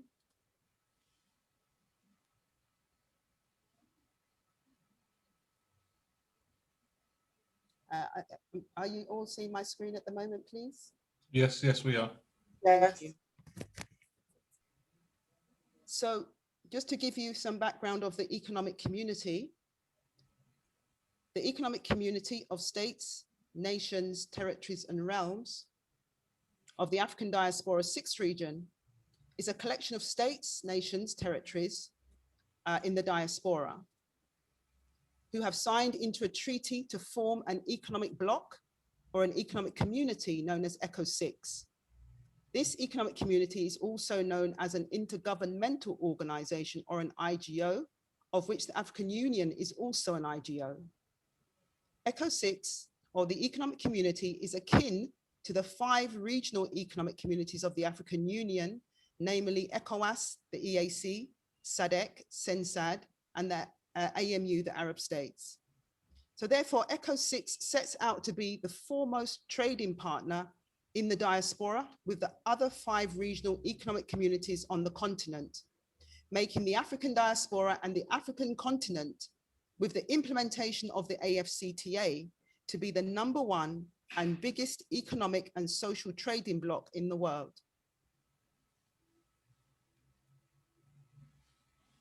So just to give you a visual representation of the economic community. So I'm just moving some things out the way. Can you see my screen very well? I'm just zooming in a little bit.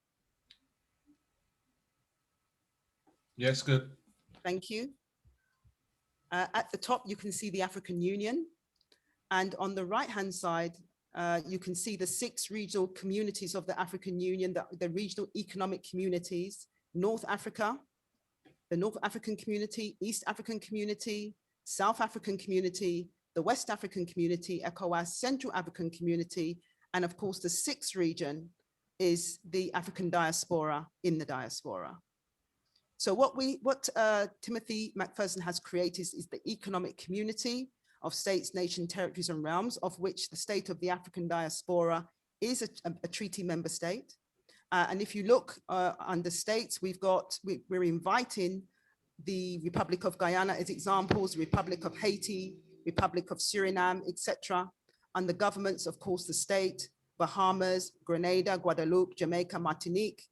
Under African territories and realms, we have the Quilombos, the San Basilio of de Palenque in Colombia, and of course the Maroon states and all other indigenous nations. We've got Pan-African nations of the diaspora, i.e. the Nation of Islam or the Nation of Israel. And of course, we've got this body for the Pan-African organizations called the ECO6 Civil Society Council, which will encompass these NGOs and Pan-African organizations, small, medium, and large. Regardless, they will be part of the ECO6, ECOSOC Civil Society Council for this region, for the 6th region. And to identify that we are part of this 6th region, we have the ID cards, which we're about to launch, that identifies that you are part of the economic community and that you are part of this massive worldwide trading bloc, trading in Lumi. And so this is the ID card which we're about to launch. And the ID card will be linked to your SwiftIn bank account.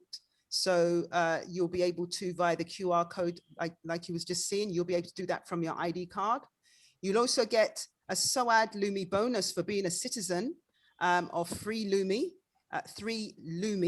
that you will receive as being a welcome bonus as citizens, as well as your $100 stimulus at the end of the month.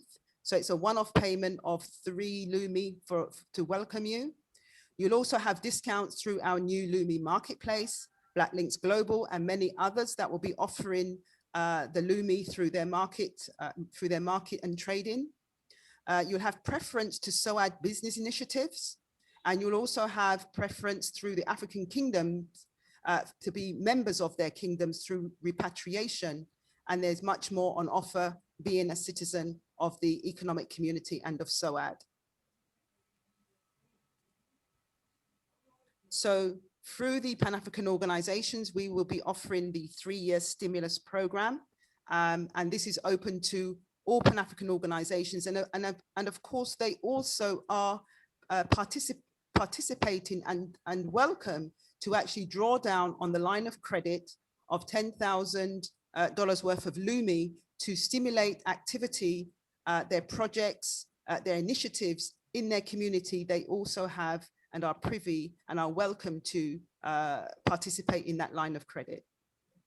So with no further ado, I would like to make a wonderful announcement that our first Pan-African organization we would like to invite to be the first beneficiary of the ECO6 stimulus. We would like to offer it to the Ministry of the Future. Now, the Ministry of the Future is an organization dedicated to the repatriation of the African diaspora back into the African continent. Their mission is to make it easy for Africans of the transatlantic slave trade to be recognized within the African framework by way of Ghana. They also seek to bridge the gap between Africans of the diaspora and Africans on the continent to bring forth a nation of self-reliance. And so the man who is the founder and the spearhead and the warrior of Ministry of the Future is none other than Dr. Hemet Malana. He is the founder of the Ministry of the Future. He is a lecturer, a historian, a Pan-African activist, a teacher and advocate for youth development. Dr. Malana is a historian that works in Accra. He has a doctorate in African studies. He also repatriated to Ghana from the United States of America more than 30 years ago. He was the head of Pan-African research at the Historical Du Bois Center and hosted a television program on GTV discussing African history. Dr. Malana is the co-chairman of African World Reparation and Repatriation Truth Commission, the AWRTTC. And he has many accolades. In 2015, he initiated a policy strategy for Africans of the diaspora to be Ghanaian citizens as soon as possible. He drafted a citizenship proposal, took this proposal to the executive secretary to the president of Ghana, who is now the vice chairman of the African Union, Ni Kwesi Kwartey. And as a result of that, on the 28th of December 2016, 34 Africans of the diaspora were granted Ghanaian citizenship. And he also managed the achievement to have a presidential order giving the right to return. So in 2017 to 2018, MOF, Ministry of the Future, was pursuing Ghanaian citizenship for 200 Africans of the diaspora. And I believe in that year, I believe it was 126, I'm sure Dr. Milan will correct me, but 126 Africans of the diaspora were granted citizenship. And so I would love to introduce you to Dr. Malana. We are inviting him to accept our offer and our invitation to receive a Pan-African stimulus for his tireless work over the millennia, over the years of $50,000 US in African Kingdom's Lumi in the amount of 3,131 AKL. And we would love to bring Dr. Malana to the floor to offer this stimulus to him. And we welcome him and we honor him and we thank him for his tireless work for the African diaspora in Ghana. Dr. Malana, please, would you take the floor? Thank you.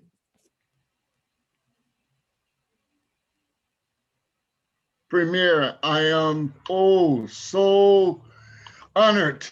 I feel so, I'm lost for words, but nevertheless, in the name of our African ancestors and the Most High, I am gratefully appreciative of what you're doing, believe me. And the only way I can really say from the deepest part of my heart how I feel is for me to put my words into action. I am a man of action. As it says in the books, you judge one through the fruits of their works. And I tell you, Vice Premier Katira, I am so proud of you. All of us in Ghana, we are proud of you, my sister, believe me. And I thank you so much. With humility, I accept this particular donation or this presentation, gift of whatever you are giving. And I accept it on behalf of all the hard workers that have helped me with MOF to get to where we are. And the battle is not over. La luta continua. We are still pursuing Act of Parliament as I speak to you right now. We are pursuing a constitutional Act of Parliament. So it will be enshrined in the Constitution of Ghana that a certain number of Africans of the diaspora every year, irregardless of the political party in power, we will have citizenship for Africans of the diaspora who desire to become Ghanaian citizens. So I am very, very pleased and happy, as they say in the vernacular, Vice Premier Katira, you have made my day. Thank you very much. Thank you so much, I think Dr. you should all Malana. unmute at Yes. this point and let's give a Yes. round of Give him a applause. round of applause. Give him a round of applause.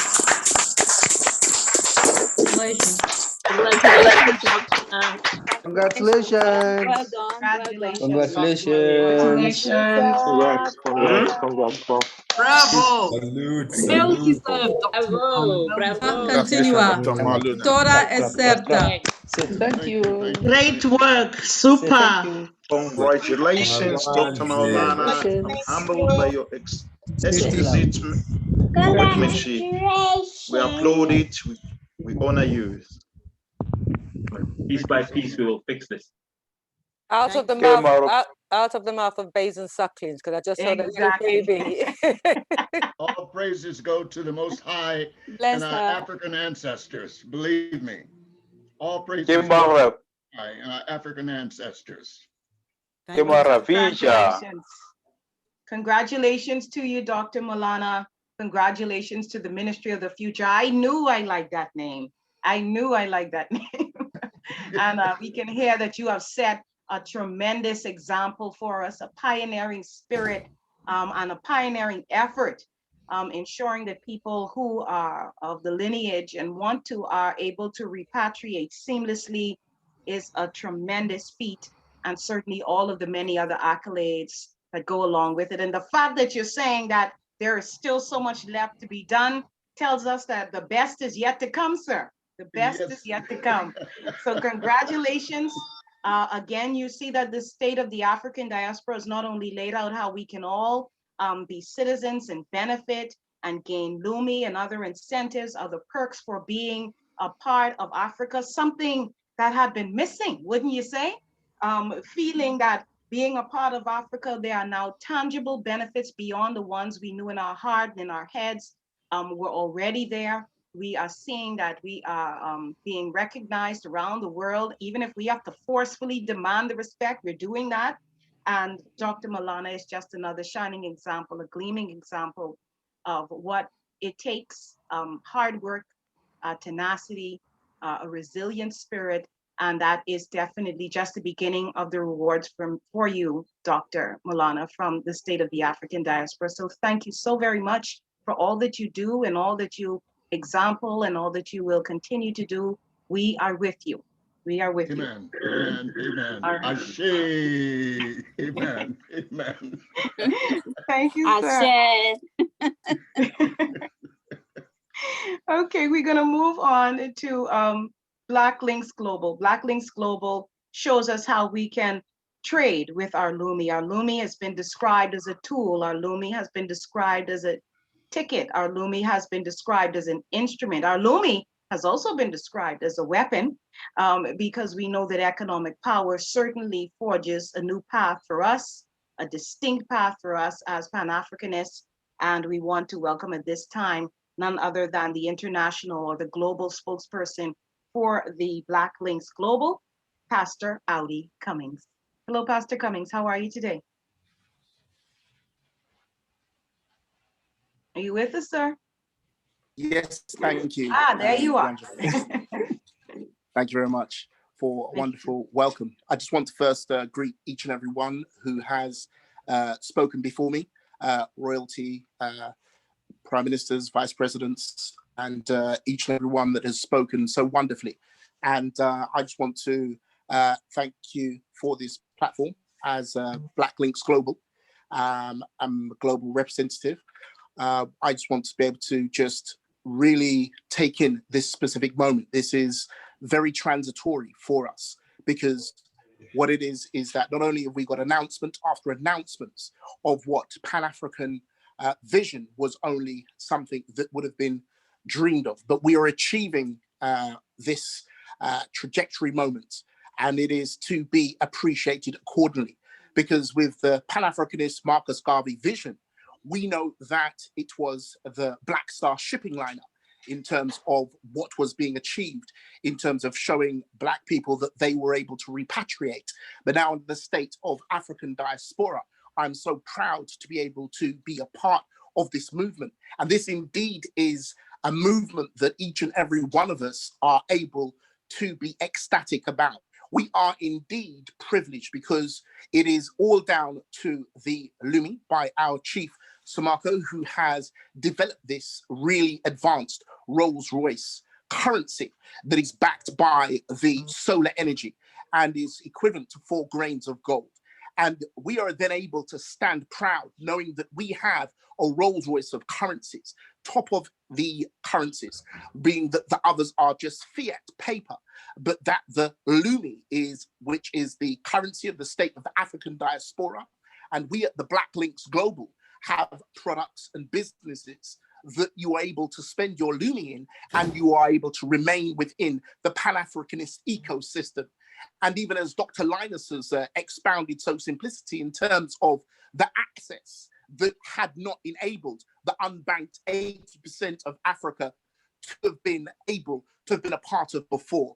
Indeed, these are gigantuan opportunities and steps that as Pan-Africanists, we are able to be proud. And it is because of these economic achievements and accomplishments that we are able to continue to economically stand, as well as and politically stand. And having done all to stand, we are to stand on these fundamentals that are making up the movement that we are to be so privileged to be a part of. And so the Olympian movements of the world of and the environments of currencies enables us to perform at a strategic cutting edge that will enable the businesses that we have to be able to receive a free stimulus for the 36 months in total, which started last year on the 20th of October, and every 28th of the month has been continually paid by the State of African Diaspora Lumi. And so it is that we are in an economic strength of knowing that we have our citizenry that know that the cyclical economic trespass that goes forward is based upon the dreams and the visions that we are able to live by virtue of the ecosystem that we spend our money in. And the circumstances prior had really been really dire in the fact that within our community, the currency had only circulated for 5 to 6 hours without having the businesses that we have at the Black Links Global that would not be able to receive this currency, which it now is able to do, and able to, if not just match, but surpass those other fiat currencies that belong to other cultures that were going on for 28 days. And so it is a race that our race are able to be emancipated and victorious and not at all a victim. And so we are going from victory to victory. And in order to win a war on an economic level, on a social, political level, we need to know that we have what it takes. We have the gumption, we have the rationale, the reason, the determination, and all of those that are required for our families to be able to not just have a future, but to have a cutting edge future, a future that is transformational, leading and transforming history, so that we who are called for such a time as this are able to know that this is no longer just talk, but we are enabled to walk this vision. And so it is that the book of Jeremiah in the Bible says, the 16:11, Jeremiah chapter 29, verse 10 to 14 says, I will be found by you, and I will bring you back from your captivity. I will gather you from all the nations and from all the places where I have driven you, and I will bring you to the place from which I caused you to be carried away captive. So we see that there is a time, as the name Jeremiah means exalted of God, so it is that we as Soad citizenry are exalted of God by virtue of what his word said then is being fulfilled right now. And so it is that we write the vision according to back of chapter 2, make it plain on tables so that we that read it are able to run. For the vision is but not yet, but it's for an appointed time such as this. And so it is the inspiration that brings the elation that we are able to win. For in a war, there are two characteristics that need to be overcome. The physical, which through tenacity and determination can be achieved. But the highest level is the cohesive spirit of the Pan-Africanist movement that is now brought us to understand that we got the tools of the Lumi. We have achievements that are being globally announced, showing the capability and absolute capacity. And so all of our Pan-Africanist leaders who have gone on before have set the pace so that for such a time as this, the portrait of our achievements is in our hands. And so I'm excited, to say the least, but we need to be ignited to be able to achieve. So it's by virtue of our leap of faith and conviction in the Black Links Global and their products and the state of African diaspora and the Lumi to be able to transform and to be able to enable us to stand in the form that we had prior, and we are standing even higher now. So the ancestors that have died are not in vain, but the blood that was shed was embedding those seeds that are of greatness being released in you right now. So there is no mountain too high. There is no challenge too great. There is your dream, vision, belief, and our state of African diaspora history that is being made today as we know the way that we must go. Thank you, Janja, and all those who have gone before us. Thank you.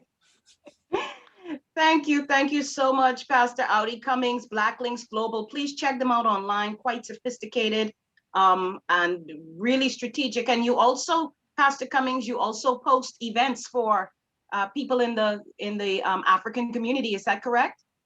Absolutely. So all Black events can come to us in terms of a hub, and we will be able to promote your event and work with you in whatever way you want to, via our network and consultancy to make your event a actual monumental vision and dream that we like to work with our people on. So absolutely. So any events that you have, please consider us, Black Links Global, and it's keeping it in the community of the Pan-Africanist vision and family. Absolutely. We are one big happy family, we can tell today. Hugely happy. Again, we thank Pastor Audi Cummings, who I believe is with us from the UK. Is that right, Pastor Cummings? Yes, indeed. Yes. We're based in coming the from UK. us, the UK. Thank you so much, sir. From the Stay UK. warm, stay COVID free. Thank you. Yeah. All right. Okay, so we're gonna progress. We're gonna talk now, or at least hear from now, another dynamic person. I tell you, they just keep on coming. It just doesn't stop here. This is the place that you convene. That's why we call it this summit. This is where we convene. This is where we come together and really see the brilliance of our people on full display. So we go now to the Caribbean, of course, my favorite part of the entire planet, other than Africa, but it's my favorite part of the planet. And we have to go to our second Vice Prime Minister, the Honorable Hugh Johnson. This man is making some serious strides in Jamaica. As I mentioned at the start of the summit, Jamaica is outpacing just about everyone. I'm not sure if they're doing so in Zimbabwe, because after a meeting last week, it seems Zimbabwe is also forging ahead with many people carrying Lumi wallets electronically at this point. But Jamaica certainly has a brilliant plan on how it wants to have and incorporate more and more people into the Lumi family, luminaries. They have all kinds of concepts and promotional and strategic ways that they're moving this mission. And so for that reason, along with the fact that the Honorable Hugh Johnson is just totally a motivational kind of guy, and the fact that he is also spearheading the establishment of the Pan-African, or rather the SOAD Agriculture Commodities Exchange, and he's responsible for linking the Caribbean and other nations directly to Africa. We have to have this guy on. Absolutely, we have to have you on. Honorable Hugh Johnson, are you there? I'm here, Deandre. Thank you for those lovely words. Sometimes I'm wondering if you're talking to the right person or off the right person, but nonetheless, I must thank Prime Minister Tin for his exemplary leadership, Chief Timothy for his creativity and his goodwill. And I must say, congratulations to him, because he is officially the President of the United Kingdoms of Africa. So kudos to my brother. I must say kudos to Dr. Linus, who has been with us throughout thick and thin, helping us to get registered on that platform that it can liberate us. And VPM Ketura for organizing, being the brainchild behind this lovely summit that is so educational and informative. You made mention of what we're doing here in Jamaica, but I say to you, Deandre, that if it weren't that way, I think our father, Pan-Africanist father, Marcus Garvey, would be sad in his grave. But what is happening here, I can see him crying out and celebrating in his grave. And it brings us to the point where I would like all of us to take stock of ourselves. Because with this great creation of the Lumi, this magnificent development of this platform that can reach the unbanked in every corner of the globe with Prime Minister's thin organizational skills, all is ready for us. And we used to some time ago refer to as the stars are lining up, which I refuse to say anymore, but the stars have lined up. They are all lined up, only waiting on us, because there is no other hands but ours, no other legs but ours to do the work, to do the finishing touch. We may look on the lotto, for example. In the Americas, lotto gaming is big business. And I can remember some months ago, it was advertised that one of the US lottery was 600 million the pot. And people were lining up to be a part of it. Can you imagine trying to win that 600 million US lotto without having a ticket? Wouldn't that be considered as lunacy? So if you are able to get these systems, these workings fall in your lap, why aren't you logging on to the platform, being involved to revolutionize this race? And it goes back to the place where we always refer to as this movement can be likened onto a chain. And we know a chain is made up of many links. Each of us is a link in that chain. And if we may look introspectively to say, am I allowing the chain to break where I stand? So I'm asking everyone to pledge by God's grace not to let the chain break where you stand, not to let the chain break where I stand. And if that is our commitment and our effort, we will hold on, because we must cross Jordan. We will cross Jordan, because as soon or as early as we accept what is, let go of what was, and have faith in what will be, we won't be able to cross Jordan. So each of us must look introspectively. Dr. Linus spoke about the poverty of this world, and he showed a graph that shows the percentage of poverty among the populations of the world. He spoke of the unemployment problem. He spoke of the exclusivity, because the old financial system was designed so that a few persons are rich and the masses poor. All the central banks before, their issuance go from the big banks or to their wealthy friends, and they practice a trickle-down concept. It has never worked. It will never work, because there is a blockage somewhere. It will never reach down to the grassroots. This issuance is to the grassroots from a central bank. We are reversing the trajectory. So we are asking you to log on, because it will address the poverty issue.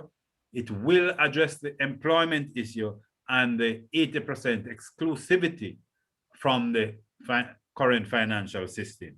We are not leaving one person behind us. So with those said, I beg of you, register morning, noon, and night. Register, register, register.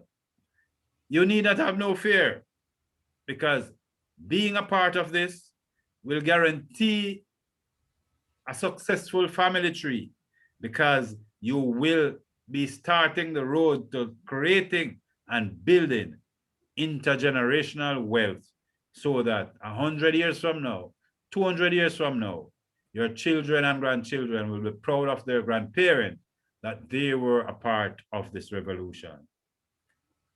The time is now. The opportunity is ours. And it has been said by the noted people that an opportunity of a lifetime, which this is, it must be seized within the lifetime of that opportunity. Now is the time. Ladies and gentlemen, I urge you, support the noble cause, support this revolution, because there ain't no turning back.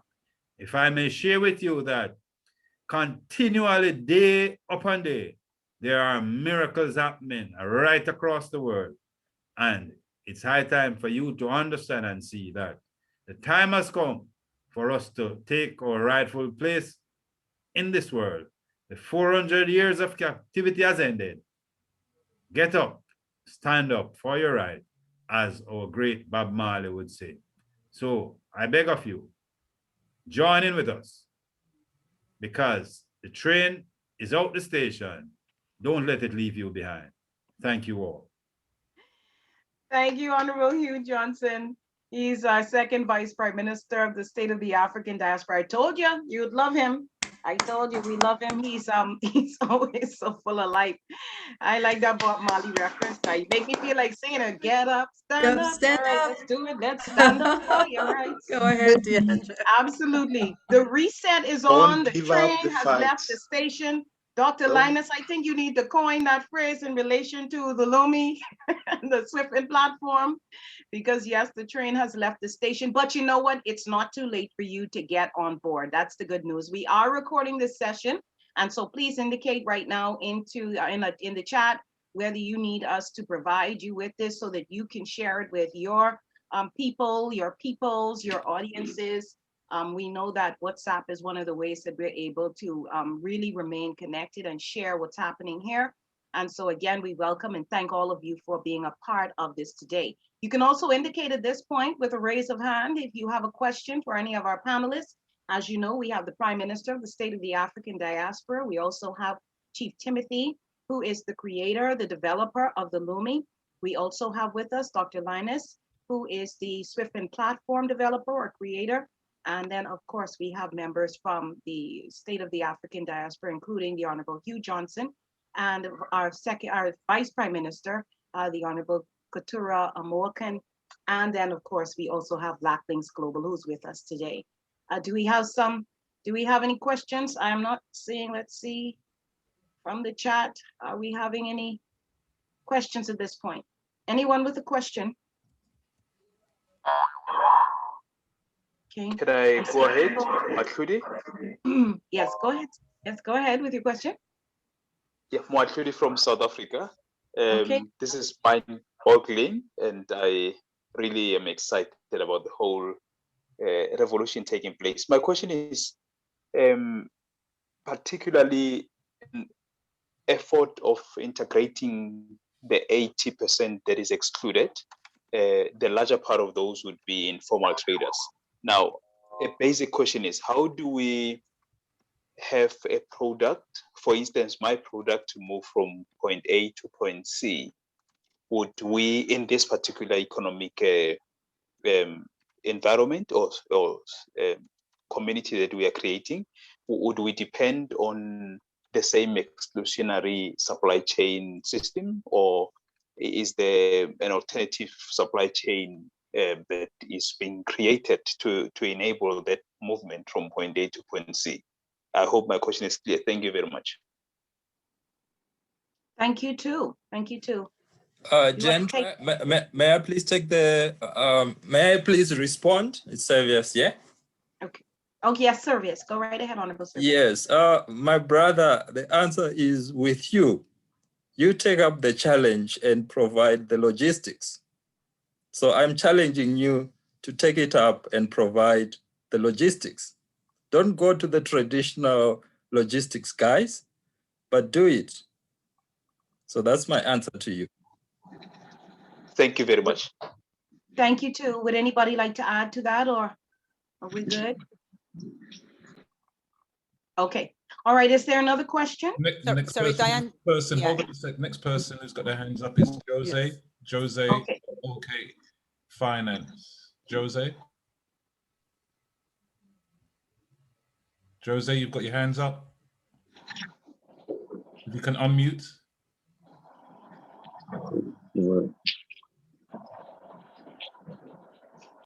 Okay, we'll go to the next person. Lufuma. Lufuma, you have your hands up if you can unmute.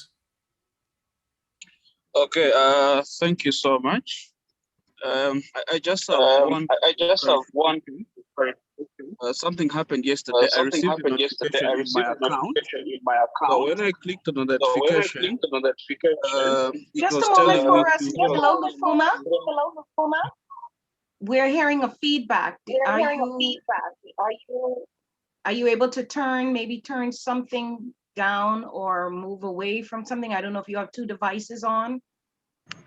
Okay. I'm not certain. Okay, All just right, so I've that got your that. question is clear. Mhm. Okay. Okay, go Do ahead. I still have any echo now? It's much better now. It's good. Okay. Okay. Thank you so much. Yeah. So my question is, I received a notification. Sorry, Lufuma. Lufuma, you still got the Yeah, echo. Lufuma, we're getting it. We're getting that again for some reason. Okay. Let me look for my headset. Okay, I'll come back later. I think we can go to the Okay, next we will person. come back to you once you rejoin. Ikrama Kwasim. Yes, sir. My question goes to Linus. I would like to know how we can on the app. Well, I don't know why that's Ikrama, we're having the same issue.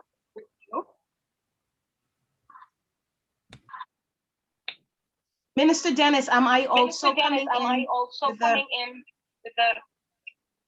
Yes, you are. The echo is coming from you, I think, as well. No, it's coming from everybody for some reason. Yes, because I can hear it on Minister Dennis as well. Minister of Communication, just some advice. Try muting everyone first and then unmute. I think we could also be having an intentional interruption of Somebody's hacking us or something. Okay. If everybody can bear with me for a sec, let's see where we are. Deandre, can you speak? Yes, and you sound perfect now. Okay, now. That is perfectly clear now. Absolutely Yes. beautiful. Thank you. Okay, now. I'm going to mute some other people who are not. If you can, everybody can make sure they're on mute apart from Deandre, you're good. And can you try again, Lufuma, can you try your connection again? If you unmute, please. Lufuma.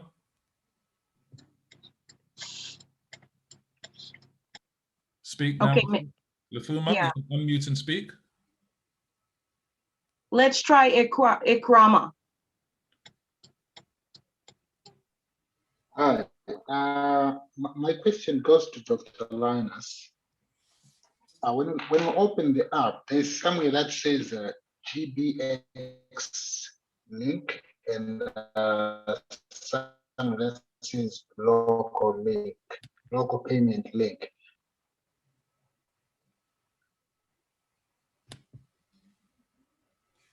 Ikrama, you're not very clear. Can you say that again? When you open the app, there's somewhere that says GBX payment link and another part where it says local payment link. I'd like Dr. Linus to explain more about these two. Okay, the local payment link is linked to the local currency of your account. For most people who are outside of a local currency zone where we have a regulated partner, that will be AKL. So if you see in most of my demonstrations, when I click on a payment link, it takes me to AKL and I can specify AKL. Now, if your account is in a different region, for example, say Uganda or any of the 14 countries within the Central and West African region where they use the Central African CFA franc and West African CFA franc. In those countries, we have local financial institutions which are our partners. So they would offer that local currency as an additional currency for the wallet. Now, when they click local pay, then it will be in that currency, in the local currency. Does that answer your question? Okay, I understand now. Yes, it does. Thank you very much. Thank you very much. Yeah. Thank you. The next person, in the queue. We're getting that get that feedback again, Honorable Dennis. I'm going to mute everybody again.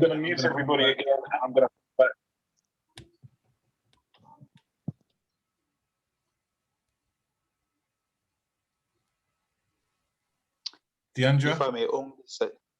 If I may suggest, okay. This has happened several times in some of the meetings. There should be someone deliberately doing this. If we could just check if there's an unknown participant, it's actually often happening, and it's deliberate to interrupt meetings. Okay, it's all right. I've got it sorted now. I'll make sure that won't happen.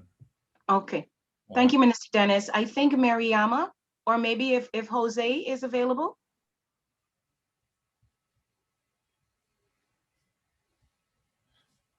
Deandre, if you can unmute yourself.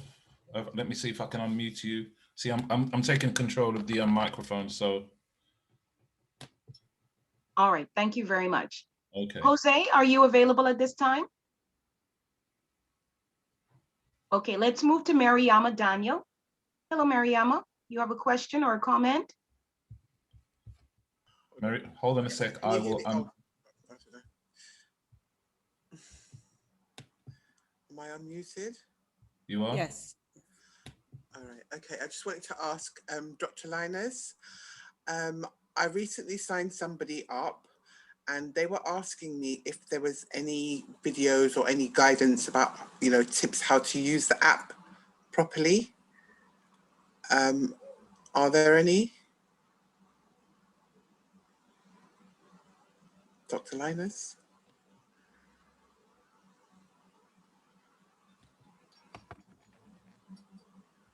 Just give him a moment, Mariam. Okay. Thank you. Unmute Dr. Linus. Okay, yes, can you hear me now? We can. Yes. Okay. There are some of the videos that I played during these presentations are available on YouTube. And also on video. So if you go to YouTube and search, they will be there.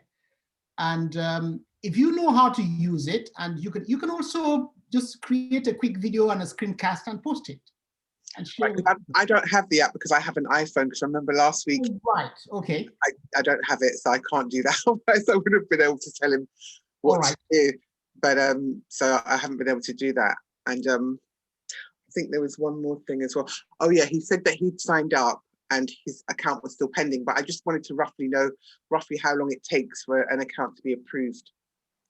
We have quite a large team in the background working really hard to make sure that all accounts are approved within 2 weeks. All right, that's fine. That's what I just wanted to give him some kind of a window within 2 weeks. Yeah, so we plead with everybody. If your account is pending, just bear with us. It will be activated. Great, wonderful. I mean, I knew that, but I just wanted to get it clarified because he was asking me to send me messages and stuff. So that's okay. That's great. Wonderful. Thank you. Now, the good news is that it happens much faster in many cases where your account is created and within an hour it can be activated. And also, I remember you were saying that there is something that we can do, like send somebody. Can we send somebody a link that if we're signing them up, that if they decide to, they want to do all that part where they register themselves, that it would go directly to us, the broker, or how does that work? We have sorted that out now. All they need to do is specify your SwiftFund ID when they register, and the system picks that up the moment they click submit, and the account is automatically assigned. But that's okay then. That's okay. I just thought there was a special link or something. Okay, that's perfect. That's what he did. So that's okay. Yes. All right. Wonderful. Also, there is a link as well, which is available. Is there? So you have to log in and generate invitation link. Generate invitation link. Yes, and the person has to sign up with the email that you specified. Okay, so you get an email with that invitation link.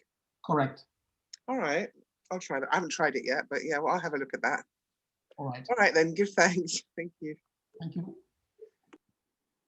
Okay, I'm going to unmute, is it Jose? I'm going to unmute you now. If you can unmute your mic. Jose? Yeah. Okay. Ask your question. Oh, okay. Good evening, speakers. Good evening, audience. Thank you so much for the privilege to attend the event. Very interesting. And two things actually is, number one, we've got a service to sell, and we would like obviously to allow our customer, which are basically African and African diaspora, to pay using the Lumi platform. So I was interested to know about the QR code, but I think Dr. Linus has mentioned the fact that the person can just scan in with a fixed amount or enter the amount. I would like some clarification on that, or if there is any paperwork written there, I would love to have that. This is one question. The other is that, for example, if I want to receive sterling, if somebody can pay me, for example, using Lumi, or they pay in Naira, but via Lumi platform, if this is possible to do. So those are the two. There is a lot more. Of course, I'm interested in having the QR code anyway. So those are the two questions that I have. Hopefully, you can help understand that, please. Okay. Yes, with the QR code, there are two ways to collect QR payments. One, you specify the amount, and it could be a one-time collection, and that typically would happen when you are face-to-face with a customer and you want to process a payment collection. So you are in the restaurant, the waiter or the waitress comes up and they want to collect the bill, the payment, then they would enter the amount, generate a QR code, you scan, and the QR code disappears and it gets replaced with a tick. That's a one-time payment collection. Alternatively, if you want to collect a fixed amount from multiple people, then you can just create a payment link, specify the amount, and just print and display the QR code. Everybody can scan and pay that fixed amount. The scenarios could be cinema tickets, a bus fare, a taxi fare, school fees in a school, and so forth.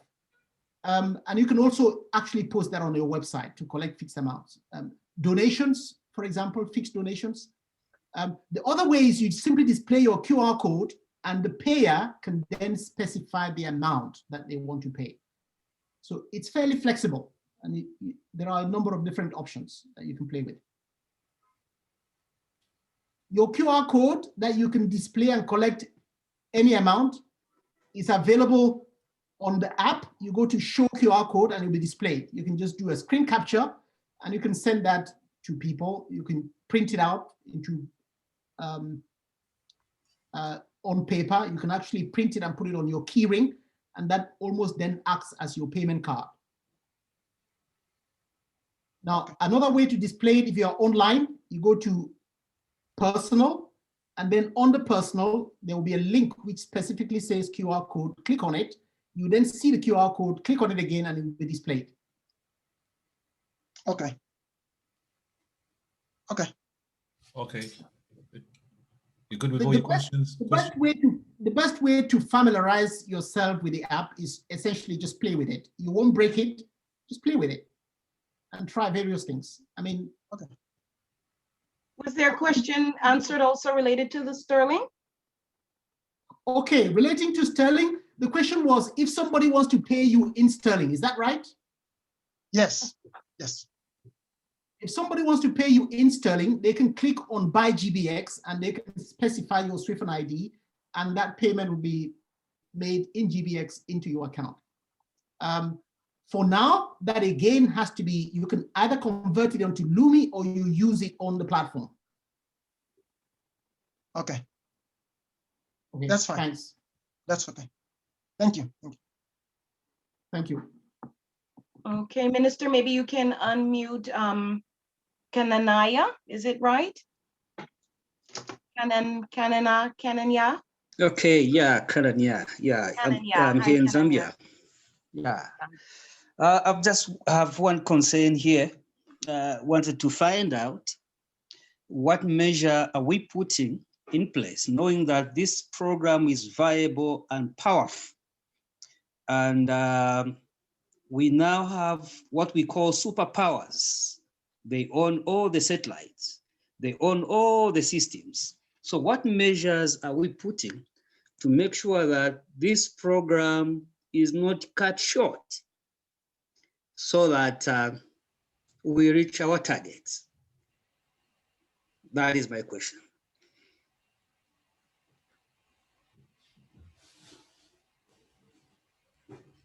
Thank you.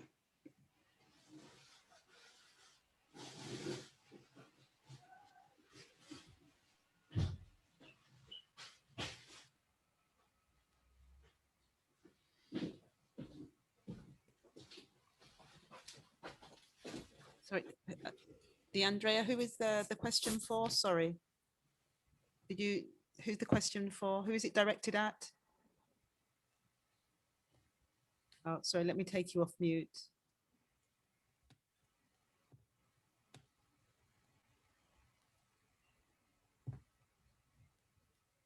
I've got it. Okay. Okay, thank you very much. Good question. Will that go to Chief Timothy? Or is that more suited to Dr. Linus? I've got Chief Timothy on mute if he wants to answer that. Well, I won't say too much about the question, although I thank our brother for asking the question, and I appreciate the nuances of it. You know, this thing called fear, which I've been referring to all week, there will be people who are obviously trying to create fear.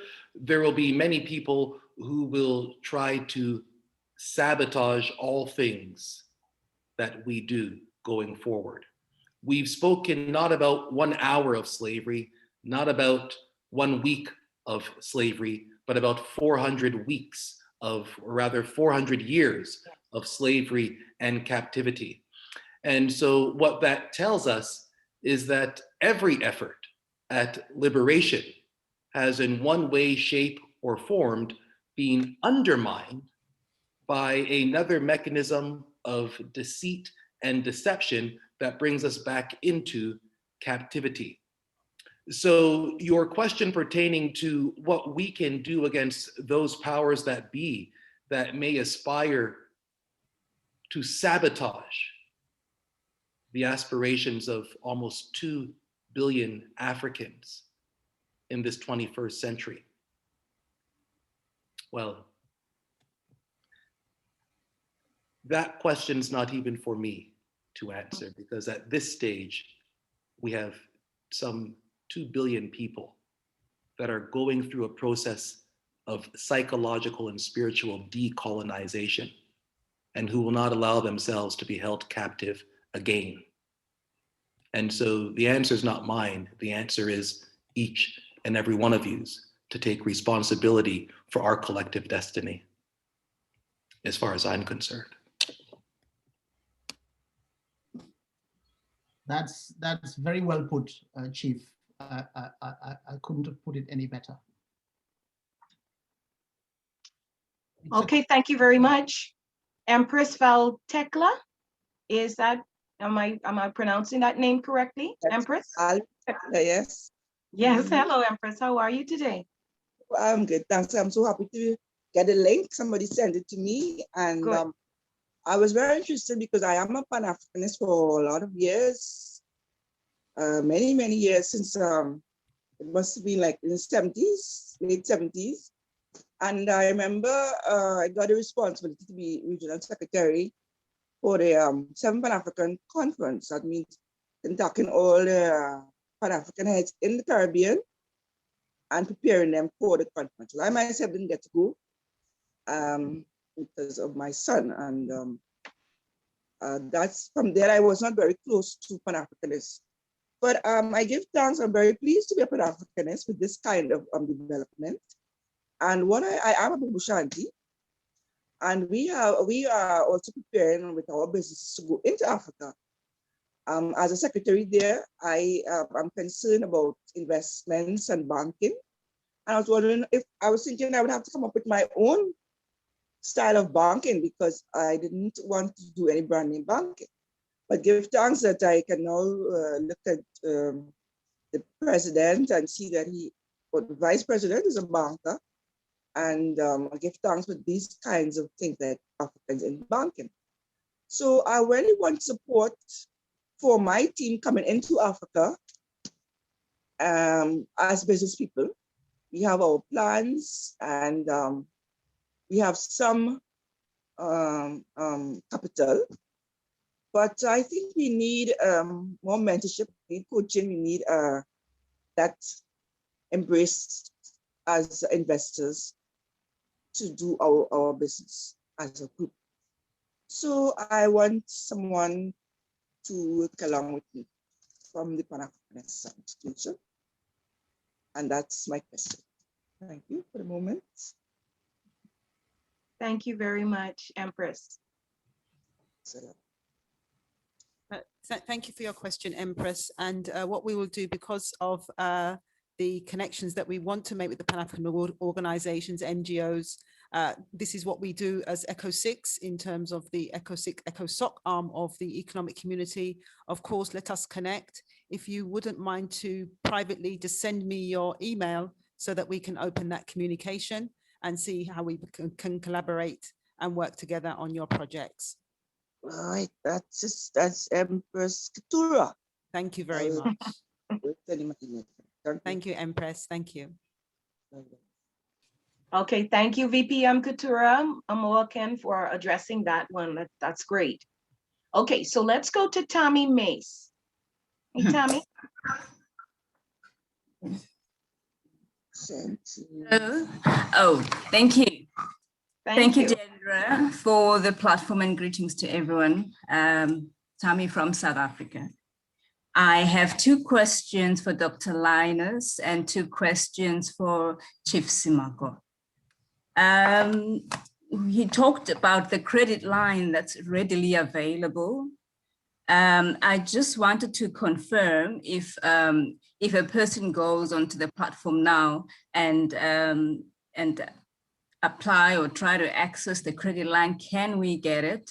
And I tried to look from my app. He says you go to banking, but I can't find banking on my app. I logged in online, I can't find banking online.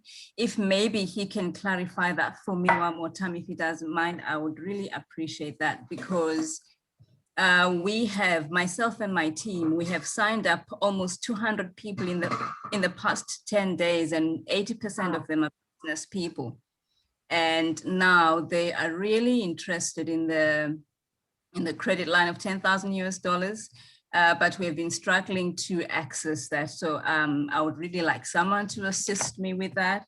And secondly, as most of these business people getting into the system, they also want to offer their products and services and accept Lumi as a form of payment.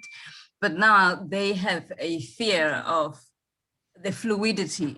For example, now they will be accepting Lumi as payment, and now they won't be having money like cash to go and buy from suppliers. So now how can they be, how can that be sorted out? If anyone can maybe help me clarify that, I think it would help a lot when I go back and give a feedback. And for Chief Simako, I know he just talked about fear right now. Yes, some people may instill fear in us, but I just need some clarity. I know there is a Lumi, which is a digital currency, and there is a Lumi, which is a physical currency in Jamaica. But now someone brought it to me sometime today that the newly appointed Chief Curry has scrapped the Lumi currency from circulation in Jamaica. So now does that affect the digital currency? Because he actually said to me that the Bank of Jamaica does not recognize Lumi as a currency in the country, and also it is not licensed or regulated to be circulated. So does that affect the digital currency now that we're distributing to people? I think that's all I have. Thank you so much. Thank you so much, Ms. Tammy. I think I'll let Dr. Linus address the first 2 questions, first of all, pertaining to the line of credit, and then I will address. Thank you, Tammy, for the question. The line of credit, yes, it is available. If you go there now and your account is active or activated, then you should be able to access it. You will not be able to find the banking menu if your account is still in a pending state. But once it is approved, then you should be able to see it. It's all automatic. You don't need to do anything about it. You just wait. In terms of offering products, that is a great question, and it keeps coming up. How can I restock? But clearly, just like it is an opportunity for people who have received their Lumi to buy products from you, for you to receive the Lumi, there are other businesses that would want your business if you are a supplier. And I think it is down to us to find suppliers that accept Lumi so that we can close that gap. And we don't have to always think that we need to resort to US dollars or euros in order to restock. We buy from people who accept Lumi, and we sell to people who are willing and able to pay us in Lumi. That's all I can say to that at the moment. We are trying as much as possible to discourage people from actually thinking that conversion is a way out, because that is only a way back to the old days. That is a way back to the same. And we all know what the status quo is or has been for decades. It's that of exclusion, poverty, unemployment, and we don't want that to continue. One way is to break away from the past. It will be painful, but I think it's a sacrifice worth making. So if you have Lumi and there is a corner shop, a restaurant, bar, a shop that is not accepting Lumi, walk away. Go to one that does. If there is a supplier that you want to restock that will not accept Lumi, walk away. Go to one that does. We want and need to be able to trade within ourselves and to keep the money and the wealth circulating within our community for as long as possible. That is so important and critical. I hope that answers your question.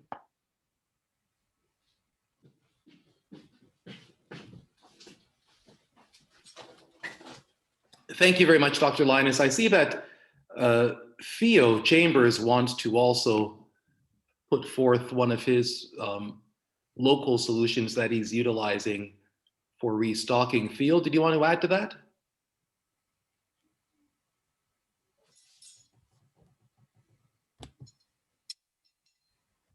Hold on, Theo. Yes, thank you so much, Chief McPherson. Here are some of the solutions. Each vendor should find a slow-moving products and put those slow-moving products in the beginning into the marketplace. This way, they're going to get full retail price for products that are not moving at all. The second option is to have them put 10% of the product or services in the marketplace, feel all that move without putting the entire business in the marketplace, and that's a solution. One more solution is this. As it relates, we are creating what we call a team of individuals that will go towards the vendors who have money, who have Lumi to be spent, and ask them, what are you paying cash for now? Then this network of individuals will search the entire globe to find those products that the vendors want to bring them inside of the Lumi marketplace so they can spend their product. So the three-way is put your slow-moving products, put 10% of your products, or tell us what you want to spend your Lumi with, and we will go and find those suppliers so you'll be able to have that exchange. Thank you. Excellent. Thanks, Theo.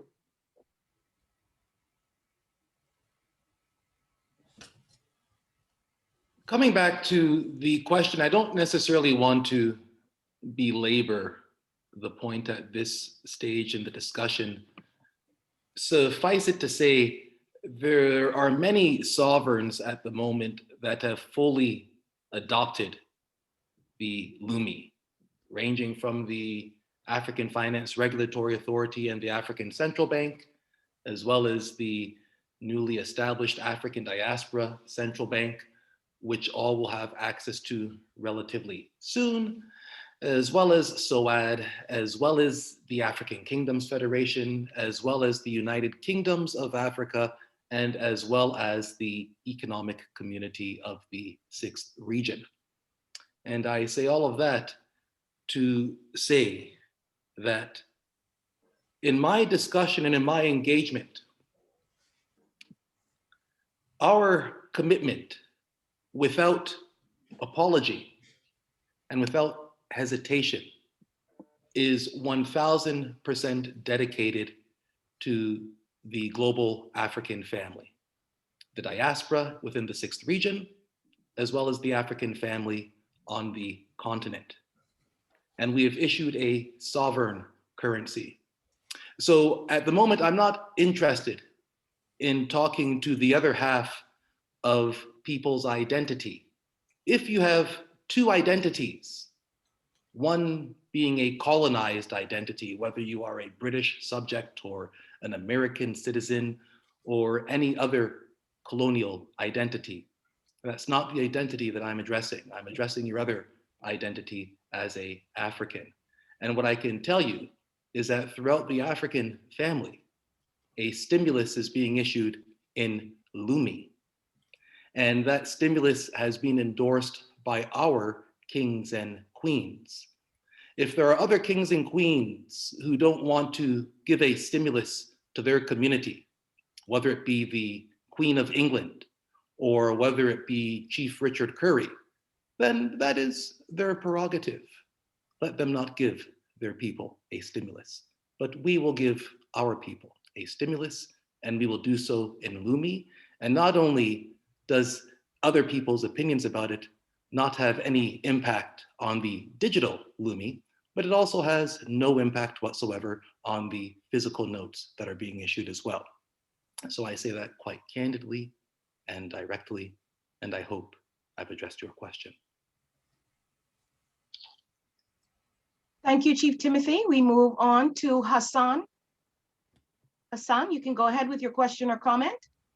How are you today? Yes, my question actually, good evening all, it's Hassan Blah from Sierra Leone. My question is directly to Madam VPM Kektua. She spoke about the citizenship for SWAD and that of the ECO6. I just wanted maybe where I could get more information on how to be a citizen of the ECO6 or the SWAD, and if at all it has started, so I can get more information. Thank you. Yes, thank you very much for your question, Hassan. So we have two websites which I'm going to post in the chat. One is the www.echo-6.com, where you'll get the information about ECO6, and of course the citizenship you'll find on our website. So I'll put that both websites in the chat for you, and you'll be able to locate the citizenship, the information behind it, the terms and conditions also behind the citizenship. You will find that there as well. So I'll post that now for you. Thank you very much, VPM. Thank you. Cicelo, how are you today? Thank you very much. Thank you very much. Yeah, Go ahead with your question or comment. Yes, I think it is an honor for me to be a part of this, and I thank our distinguished guests and distinguished participants. And I think I must say I truly appreciate the fiery Pan-African spirit that is being exhibited here. And I think it is clear that our fight is a long fight, but it starts now, or it has started, and we must keep at it.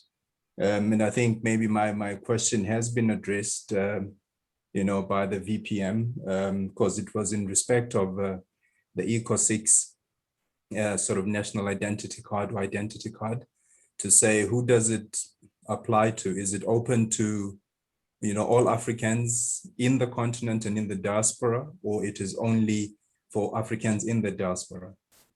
And I think my other question was in respect of the monetary exchange, wherein there's trade between Africans in the diaspora and Africans in Africa.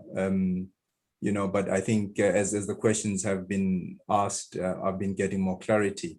Perhaps what one will also request is the opportunity And I think the other platforms where one will be having access to the leadership, wherein we are looking at the opportunities to engage. For instance, in the Kingdom of Eswatini, we have been appointed the Secretariat for the AE Trade platform for the Southern African region.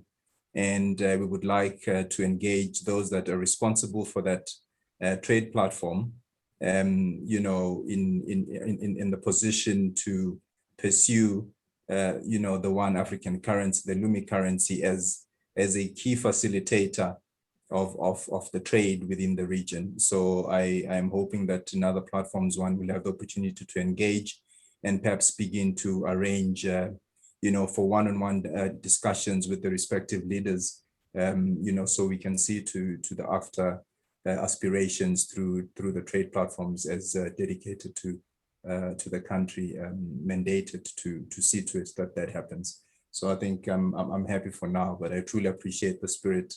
And I think we just need to soldier on. It won't be easy. We know that the fiat currency is the cornerstone, you know, as been alluded to here, of the whole, you know, colonization, you know, exploitation of the African people. And it certainly won't happen overnight. I thank you. All right. Thank you so much, Cicelo. We go back to Lufuma.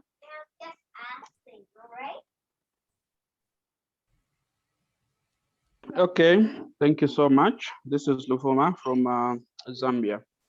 So I think I just needed a clarification on something, because yesterday I received the notification, and once I logged into my account, I clicked on the notification. It was telling me that, is it Albert Nyirenda has been assigned to me. So once I clicked on the notification, it was telling me to pay user. So at that point, I think I got a little bit stuck. I didn't know what to do next. Am I supposed to pay the user, and why am I paying the user? Thank you. Okay, let me answer that quickly. When you open the profile of anybody within the system, you must have, if you saw me do it on the screen, when you click on a profile and you open it, one of the actions you can perform is to pay the person if you want. But no, when you receive a notification that a customer has been assigned, you need not take any action at all. It's purely for information.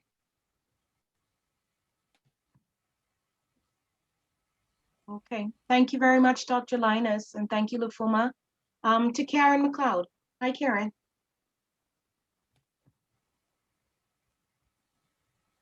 We're going to take one final question after Karen, and then we're going to have the closing remarks. Karen, are you there? Yes, good afternoon. Deandre, good afternoon to you and to our dignitaries. Chief Timothy McPherson, Prime Minister Tin, Dr. Linus, and I am so appreciative every time to all of you who have led the way and created this platform for all of us as a people. I have a simple question today, and it is as it relates to the Apple device. I think Dr. Linus is the one that probably could answer this question. Yes, so I have been told, I have been signing up people everywhere, wherever I can.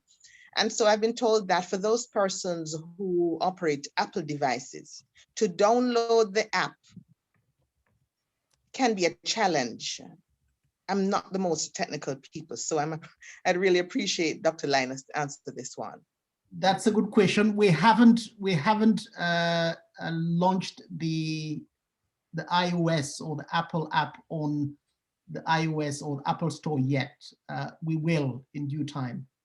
We have been very preoccupied in serving customers that have been streaming in on a daily basis, but we will shift our energies to make sure that the iOS version is also available.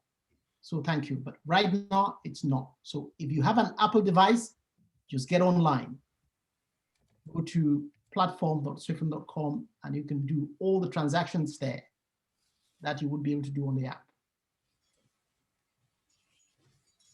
It's on its way.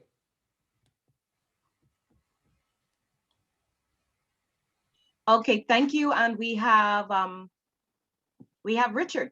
Hi, Richard. Richard. Hi, madam. Hi, Yeah. how are you? I'm fine. Good evening, everybody. Yeah. Good evening, Richard. Yeah, I'm talking on the position of what is actually going on, and people are like finding it difficult to trust the Lumi as at now. I think the challenge may be coming from the position whereby it sounds as is not fully backed by something, because from the time that I was introduced Lumi, I got to understood that it is backed by a goal and solar energy.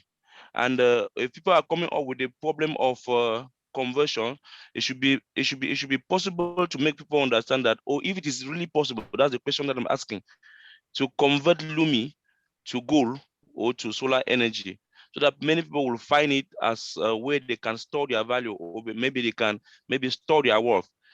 If this is the question, if this what actually is taking place, I would like to really know if actually, if you are a business person, you accept Lumi, and at the end of the day, when you want to restock, you must not go to exchange with fiat. You'll be able to find, or maybe to get to exchange Lumi with what backs Lumi as a currency. That's the question. Thank you very much for your question, Richard, and I'll just answer it briefly in this regard. The counterparts for the Lumi in the first underwriting is not civil society, but rather the members of ECO6. It's our governmental bodies. And so consequently, you will notice that as in the olden days, before fiat instruments came into play, when they were using non-fiat currency of a gold standard, at the end of the year, what was conventionally done was a look at the balance of trade, and real commodity would be swapped at the end of the year, not between civil society, but between governments. Obviously, the citizens that are currently utilizing Lumi are not paying for Lumi. They're receiving a Lumi stimulus.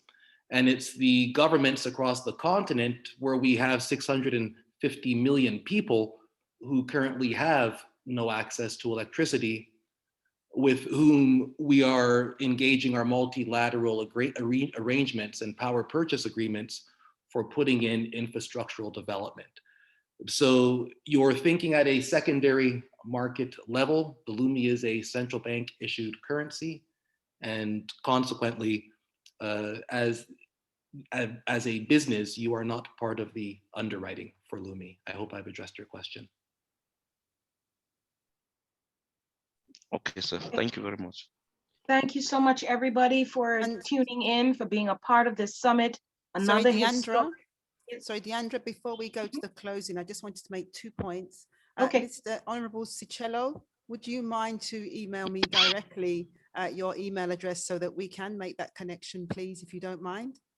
And secondly, going forward with these summits, we're actually going to be implementing practical solutions of how you can incorporate the Lumi as a Pan-African organization, and working with your local community and your business community, and also how you will access that line of credit, actually show you how to, again, sign up and access that credit line, how it works, but also the solutions, as Theo was explaining, how you can actually take Lumi with old stock, or take a portion of your stock to be Lumi based, so that you're actually taking fiat as well as Lumi to continue your business. So we're going to be having practical solutions, which will be online and live, so that you can actually see how to progress, how you will upload your products to the Lumi marketplace, how you will pay, how people pay for them, how they will pay in Lumi.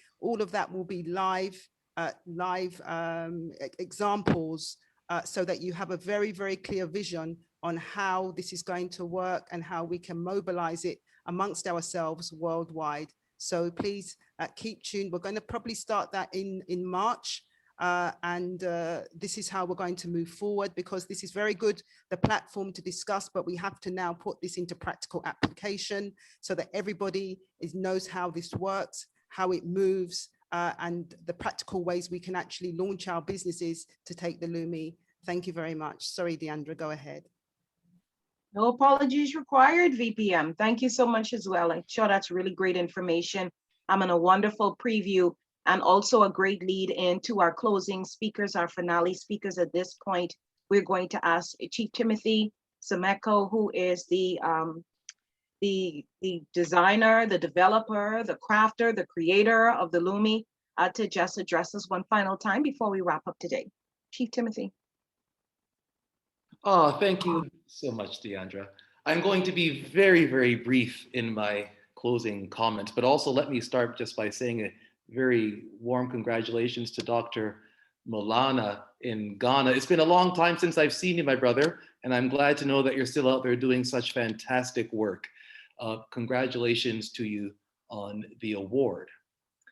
Now, for all of us, I think one of the most important details that I just want to put in everybody's ears, and it'll be my closing statement, it'll be very brief, is that we are at the very beginning of an absolutely awesome journey.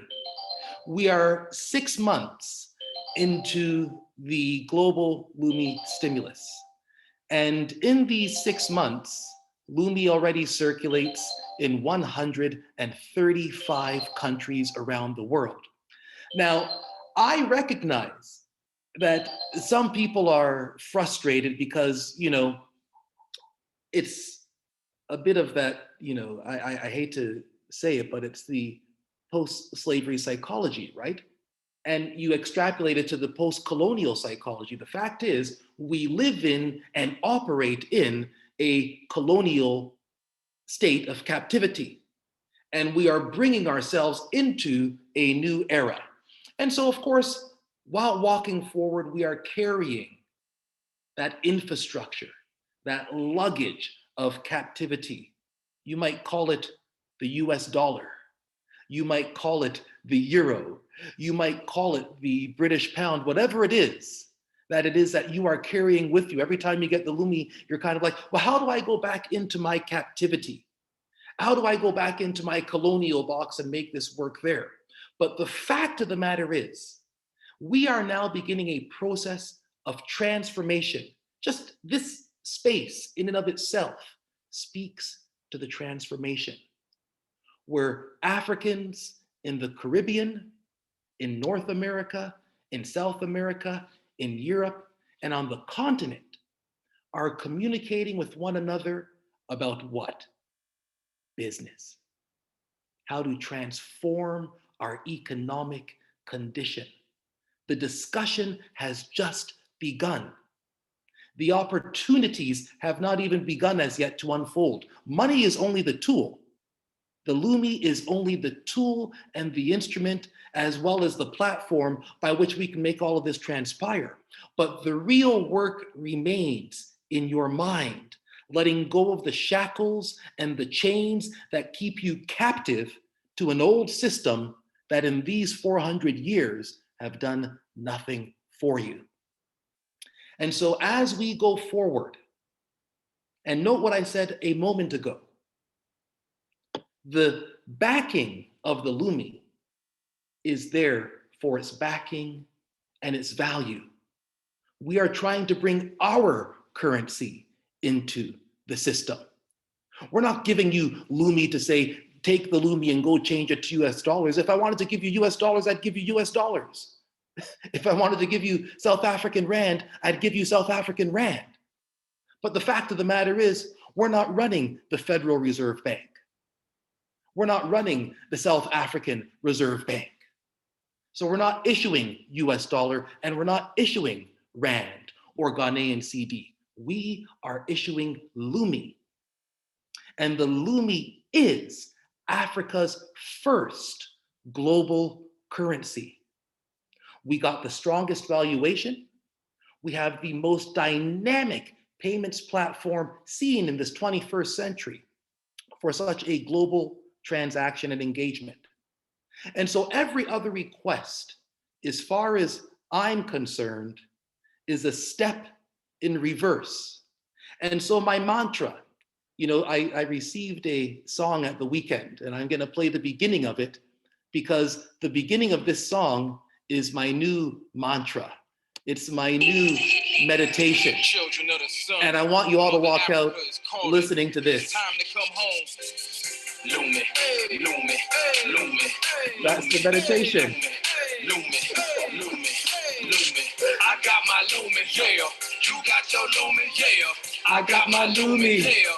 You got your Lumi, yeah. Lumi, Lumi, Lumi, Lumi, Lumi, Lumi, Lumi. I got Lumi in my wallet. So that is the zone I'm in. Because when I think Lumi, it's not just thinking about the monetary mechanism, right? It is thinking about the cultural exchange. The idea that the fashion industry between Africa and the diaspora gives us an opportunity to transform ourselves aesthetically. The scholastic industry, instead of focusing on all the stuff that we've been colonized and brainwashed with, having an opportunity to relearn our identity as a global African citizen. The economic activities of tourism, of logistics. Somebody was asking earlier, are we going to be using those conventional frameworks for logistics? No, we need to be manufacturing our own cruise lines. In fact, Marcus Garvey had a great vision with his Black Star Lines, and we need to continue with that. We need to have our own airlines. We need to have our own trains. And when I say have it, I don't mean buying it from China. I don't mean buying it from Germany. I mean manufacturing it. From taking the resources out of the earth until putting the final pieces together. This is a journey. It is the fourth industrial revolution. The Lumi is the tool, but your mind, your commitment to transform yourself as a global African citizen is the real mechanism by which all of this will manifest. Money is only there and only as good as what you put it to use for. If the first thing that you have in your mind once you get your Lumi is, how do I bring it back and get US dollars? Then you will figure out how to get back into that captivity. But note what I said, we've done 400 years of it. And insofar as we've given an award this evening to Dr. Milan, who's running the Ministry of the Future, and I just want to say this as my closing word. I love that statement, the Ministry of the Future. You see, because who's the future? I'm the future. You're the future. When is the future? With every breath you take, you go into the future. This is the future. So let us make our future. We are the ministry of the future because we're living our future now. And in that spirit, in that light, blessings to you all. Blessings to you, Chief Timothy. Chief Timothy said it, we are in the future now, every breath we take. Sounds like another hit song right there. Every breath we take, every step we make. And all he's thinking about is Lumi, Lumi, Lumi, Lumi. Okay, so with that, we introduce and invite to wrap things up for us, none other than our dear Prime Minister, the Honorable Dr. Louis George Tin, to send us off. Dr. Tin.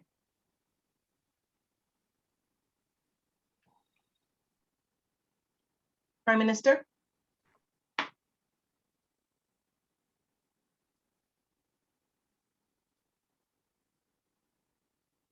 Oh, sorry, Prime Minister, let's take you off mute.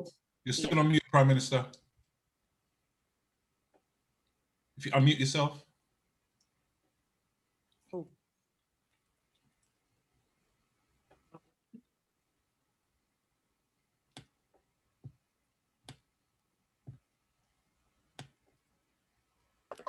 Go ahead, Prime Minister. Yes, I was not allowed to unmute myself, that's why. Yes, so thank you to all of you. First of all, I would like to congratulate His Excellency Dr. Mulanga from Ghana for his achievements and his award. And yes, as everybody else, I think the name of his organization is a kind of prophecy in itself. And I think that is totally in line with what we are doing here. In my introduction, I spoke about the past. And for my conclusion, of course, I will speak about the future. And that is connected to the very nice flag that you can see behind our VPM, Quechua Mwako. You can also see it here, you know. If you see our flag, you will see some kind of birds flying from Africa, but going back to Africa. You will see the different colors. The colors, well, red because we left Africa most of the time in a context of violence and death. Now, blue, because blue like the sky when we had to fly, or the sea when we were deported. Green, like the new lands where we were found and we had to settle. And golden, because coming back to Africa, everything is, of course, golden. We are rising and yet we are coming back.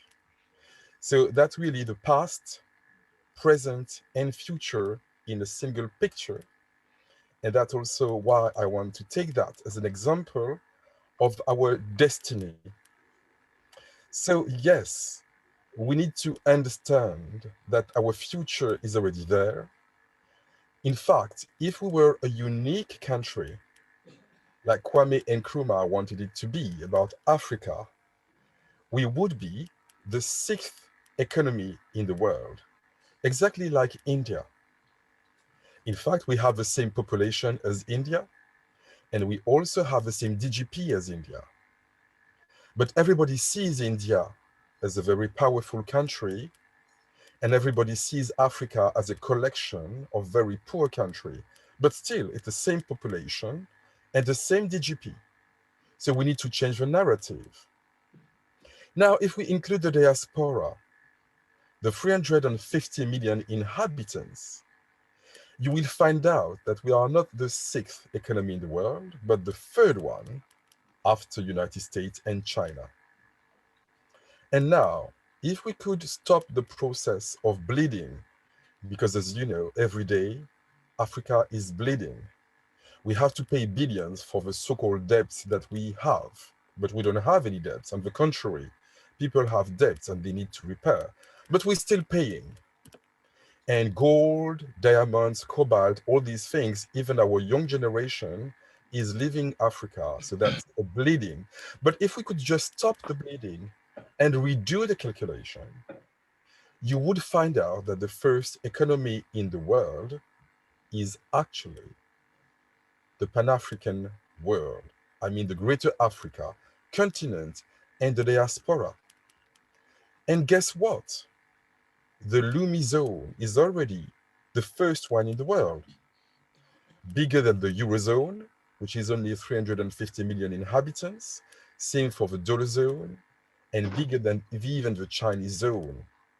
So we have already everything in our hands. It's not only theoretical, we have to make things happen. And I would say, in a way, my work as a prime minister is not extraordinary. We are already the 1st one. My duty is to make things go a little bit quicker because the victory is already there, but we cannot wait. During all this time, many people are suffering. Some are even starving. So we cannot allow ourselves to lose any time, you know. So we need to be the 1st because we are already the 1st. It's just a matter of organizing. We cannot agonize. We just need to organize as we know. So we cannot allow ourselves to operate, for example, in CFA francs. You know that the CFA francs that is still in the Francophone countries, the C stands for colony. We cannot allow ourselves to continue like that. If you want to develop your business in Senegal with somebody else's currency, and you know that a big part of this money goes back to France, where it is actually printed, you will never develop Senegal in this currency, never. You will certainly develop France. But if you want to develop Senegal or yourself in this currency, forget it. You can only develop the Pan-African world through a Pan-African currency. You know, it is like saying, I'm going to invest all my money to build a house, but in fact, the land does not even belong to you. In fact, it does belong to your worst enemy. So why are you going to invest all your efforts to build a house on a piece of land that does not belong to you, but to somebody who is not even your friend? I think that would be not very wise. So we need to invest our financial efforts in a currency that belongs to us, that serves our own interest.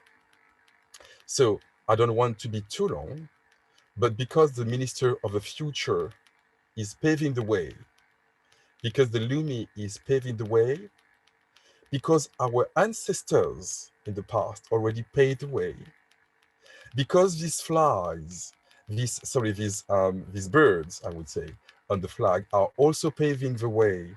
We just need to follow the direction of these birds, the direction of our ancestors, the direction of the future, the direction of the Lumi. Thank you to all of you.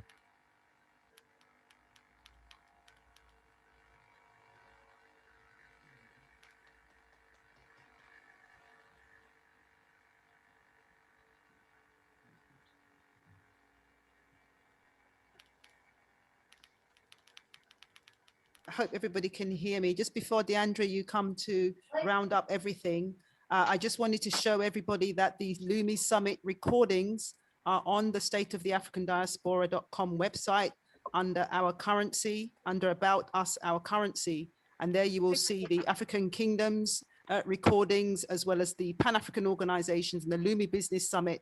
You will find all the recordings there ready for you to watch. So I just wanted everybody to see that all the recordings are here.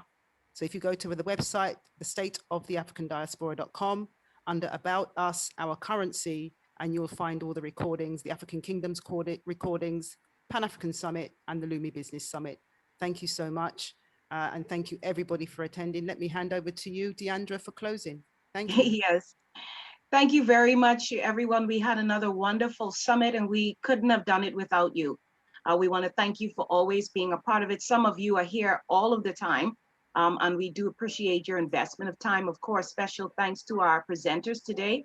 As usual, we are always grateful to have you explain to us and break down to us, not just what it is you have created and developed and that SOAD has embraced the Lumi as its official currency, but also why we ought to be on board, making sure we catch the train at the next stop, if you will, and that we are making sure that we are being empowered individually for our organizations, for our businesses, and then, of course, by extension, spreading the word. This is something we ought to be talking about, sharing, spreading, and our Vice Prime Minister just showed you exactly how you can do that. You have the resource materials that you can tap into so that people can become knowledgeable. And let's drop the suspicion and just believe, have the faith that this is our time. This is our time. That's it. No strings attached. I see the Prime Minister has his Lumi. This is just our season. This is our time. And I know that we can all feel it. Let's not let suspicion cause us to miss it, to question it too much. You know, maybe you're thinking too hard on things.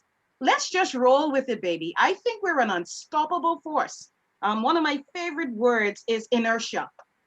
And if you know anything about physics, you know that the inertia of a thing is dependent upon its mass, its size, its speed, its power, its might. And listen, if we're moving at that kind of speed, if we're moving with that kind of might, nothing can stop us. We will bowl things over. We will knock other things, of course. Nothing will stop us. So let's just galvanize. Let's just get our head in the game. And let's just say worst case scenario, this is a mistake. Well, we've made mistakes before and we've lived, we've survived. But I do not think that is the case at all. I think we're going to be very proud that we are on the right side of history when history recounts the days As Chief Timothy so rightly said, that we're in the very beginning. This is the genesis of the thing. We're going to be on the right side of history, that we believed, we were part of the team, we were part of the movement, we were part of the family that actually made the Lumi happen, that actually made Pan-Africanism not just some far-flung dream or some impossible goal to achieve, but something that's real, tangible, and worth the while. We are worth the while, we're worth it. So let's get our families on board, let's get ourselves on board, and let's continue to spread the word and continue to keep all of what we're doing in prayer and in good thought. It needs the covering, it needs the surrounding, it needs the fortification of good, positive thought and prayer. That's what it needs. And so let's just continue to do that. And again, thank you to our presenters. Thank you for joining us. And let's spread the word. And remember, resources are available on the State of the African Diaspora website. Thank you for having me. It's been such a pleasure. I've got to run. I got a 5-year-old little man to take care of. And so I may not hang around for the chat that we usually love to have, but maybe there's a song, Chief Timothy, as we would say in the islands, bust the track, run the track. Maybe we can head out with some Lumi inspiration in music. And thank you to all of the artists around the world who are actually creating so many Lumi anthems. Here's another one for you. Love you all. Lumi, Lumi, Lumi. I got my Lumi, yeah. You got your Lumi, yeah. I got my Lumi, yeah. You got your Lumi, yeah. Lumi, Lumi. God bless. Lumi, Lumi, Lumi, Lumi, Lumi. I got Lumi in my wallet. Africa is where it started. Lumi is the wave, I'ma catch that. Yo. Got a new wallet and it's so fat. Yeah. Pockets on swole, boy, you know that. Big money moves in a digital format, yeah. It's a new day, it's a new era. 6 trillion in the pot, that's the pace setter. Solar energy, back to currency. Put gold in it, now the whole world flourishing. 0.259 grams solid. Open up a Swift account. Got it. We taking our economy back. I'm about it. Anything bigger than Lumi? Doubt it. I guess you ain't heard Queen Sheba III already gave a word to the nations of the earth. Her Majesty reminds us that we are all sons and daughters of Mother Africa, and we calling them diaspora. Time to return. Let's go and learn our true history. Come on. The Lumi is the key to unlock all the mysteries. No more poverty. Yeah. No more lack. Let's go. The future is here. Let's go. And we ain't going back. Lumi, Lumi, Lumi, Lumi, Lumi, Lumi, Lumi, Lumi. I got my Lumi, yeah. You got your Lumi, yeah. I got my Lumi, yeah. You got your Lumi, yeah. Lumi, Lumi, Lumi, Lumi, Lumi, Lumi, Lumi. I got Lumi in my wallet. Africa is where it started. Lumi currency, what's occurring in current scenes? What's current? It's a wave, a solar bond, you see? Popping me. Rip a lion, ice squad. Gotta be brave to rip a lion. Gotta get paid, no denying. I'm not afraid, what I'm buying. Sovereign state with the eyes on Zion. Government them said Jamaica divided. But we love to see our people rising. People rising, yeah, them our bus drum. Boom, boom. Festival, celebrate our come from. Money, money, yeah. Nah, man, show me the money, yeah. Show me the beautiful views, move, show me the ugly, yeah. Show me the history of misery, war in the country. Fight for the freedom, treat it. Them civil lovers. Money we running, I got my Lumi. Money we running, I got my Lumi. African, mana, African. Money we running, I got my Lumi. Money we running, I got my Lumi. African, mana, African.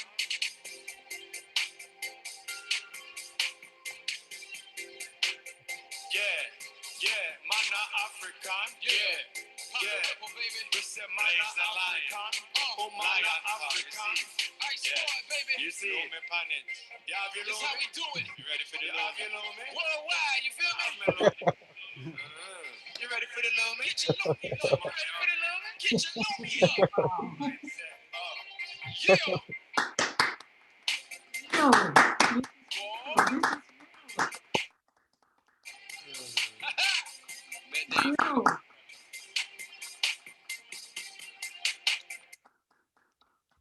Wow. Economic transformation. Blessings, everybody. Thank you, everybody. Bye. Wonderful. Bye-bye. Bye. Thank you.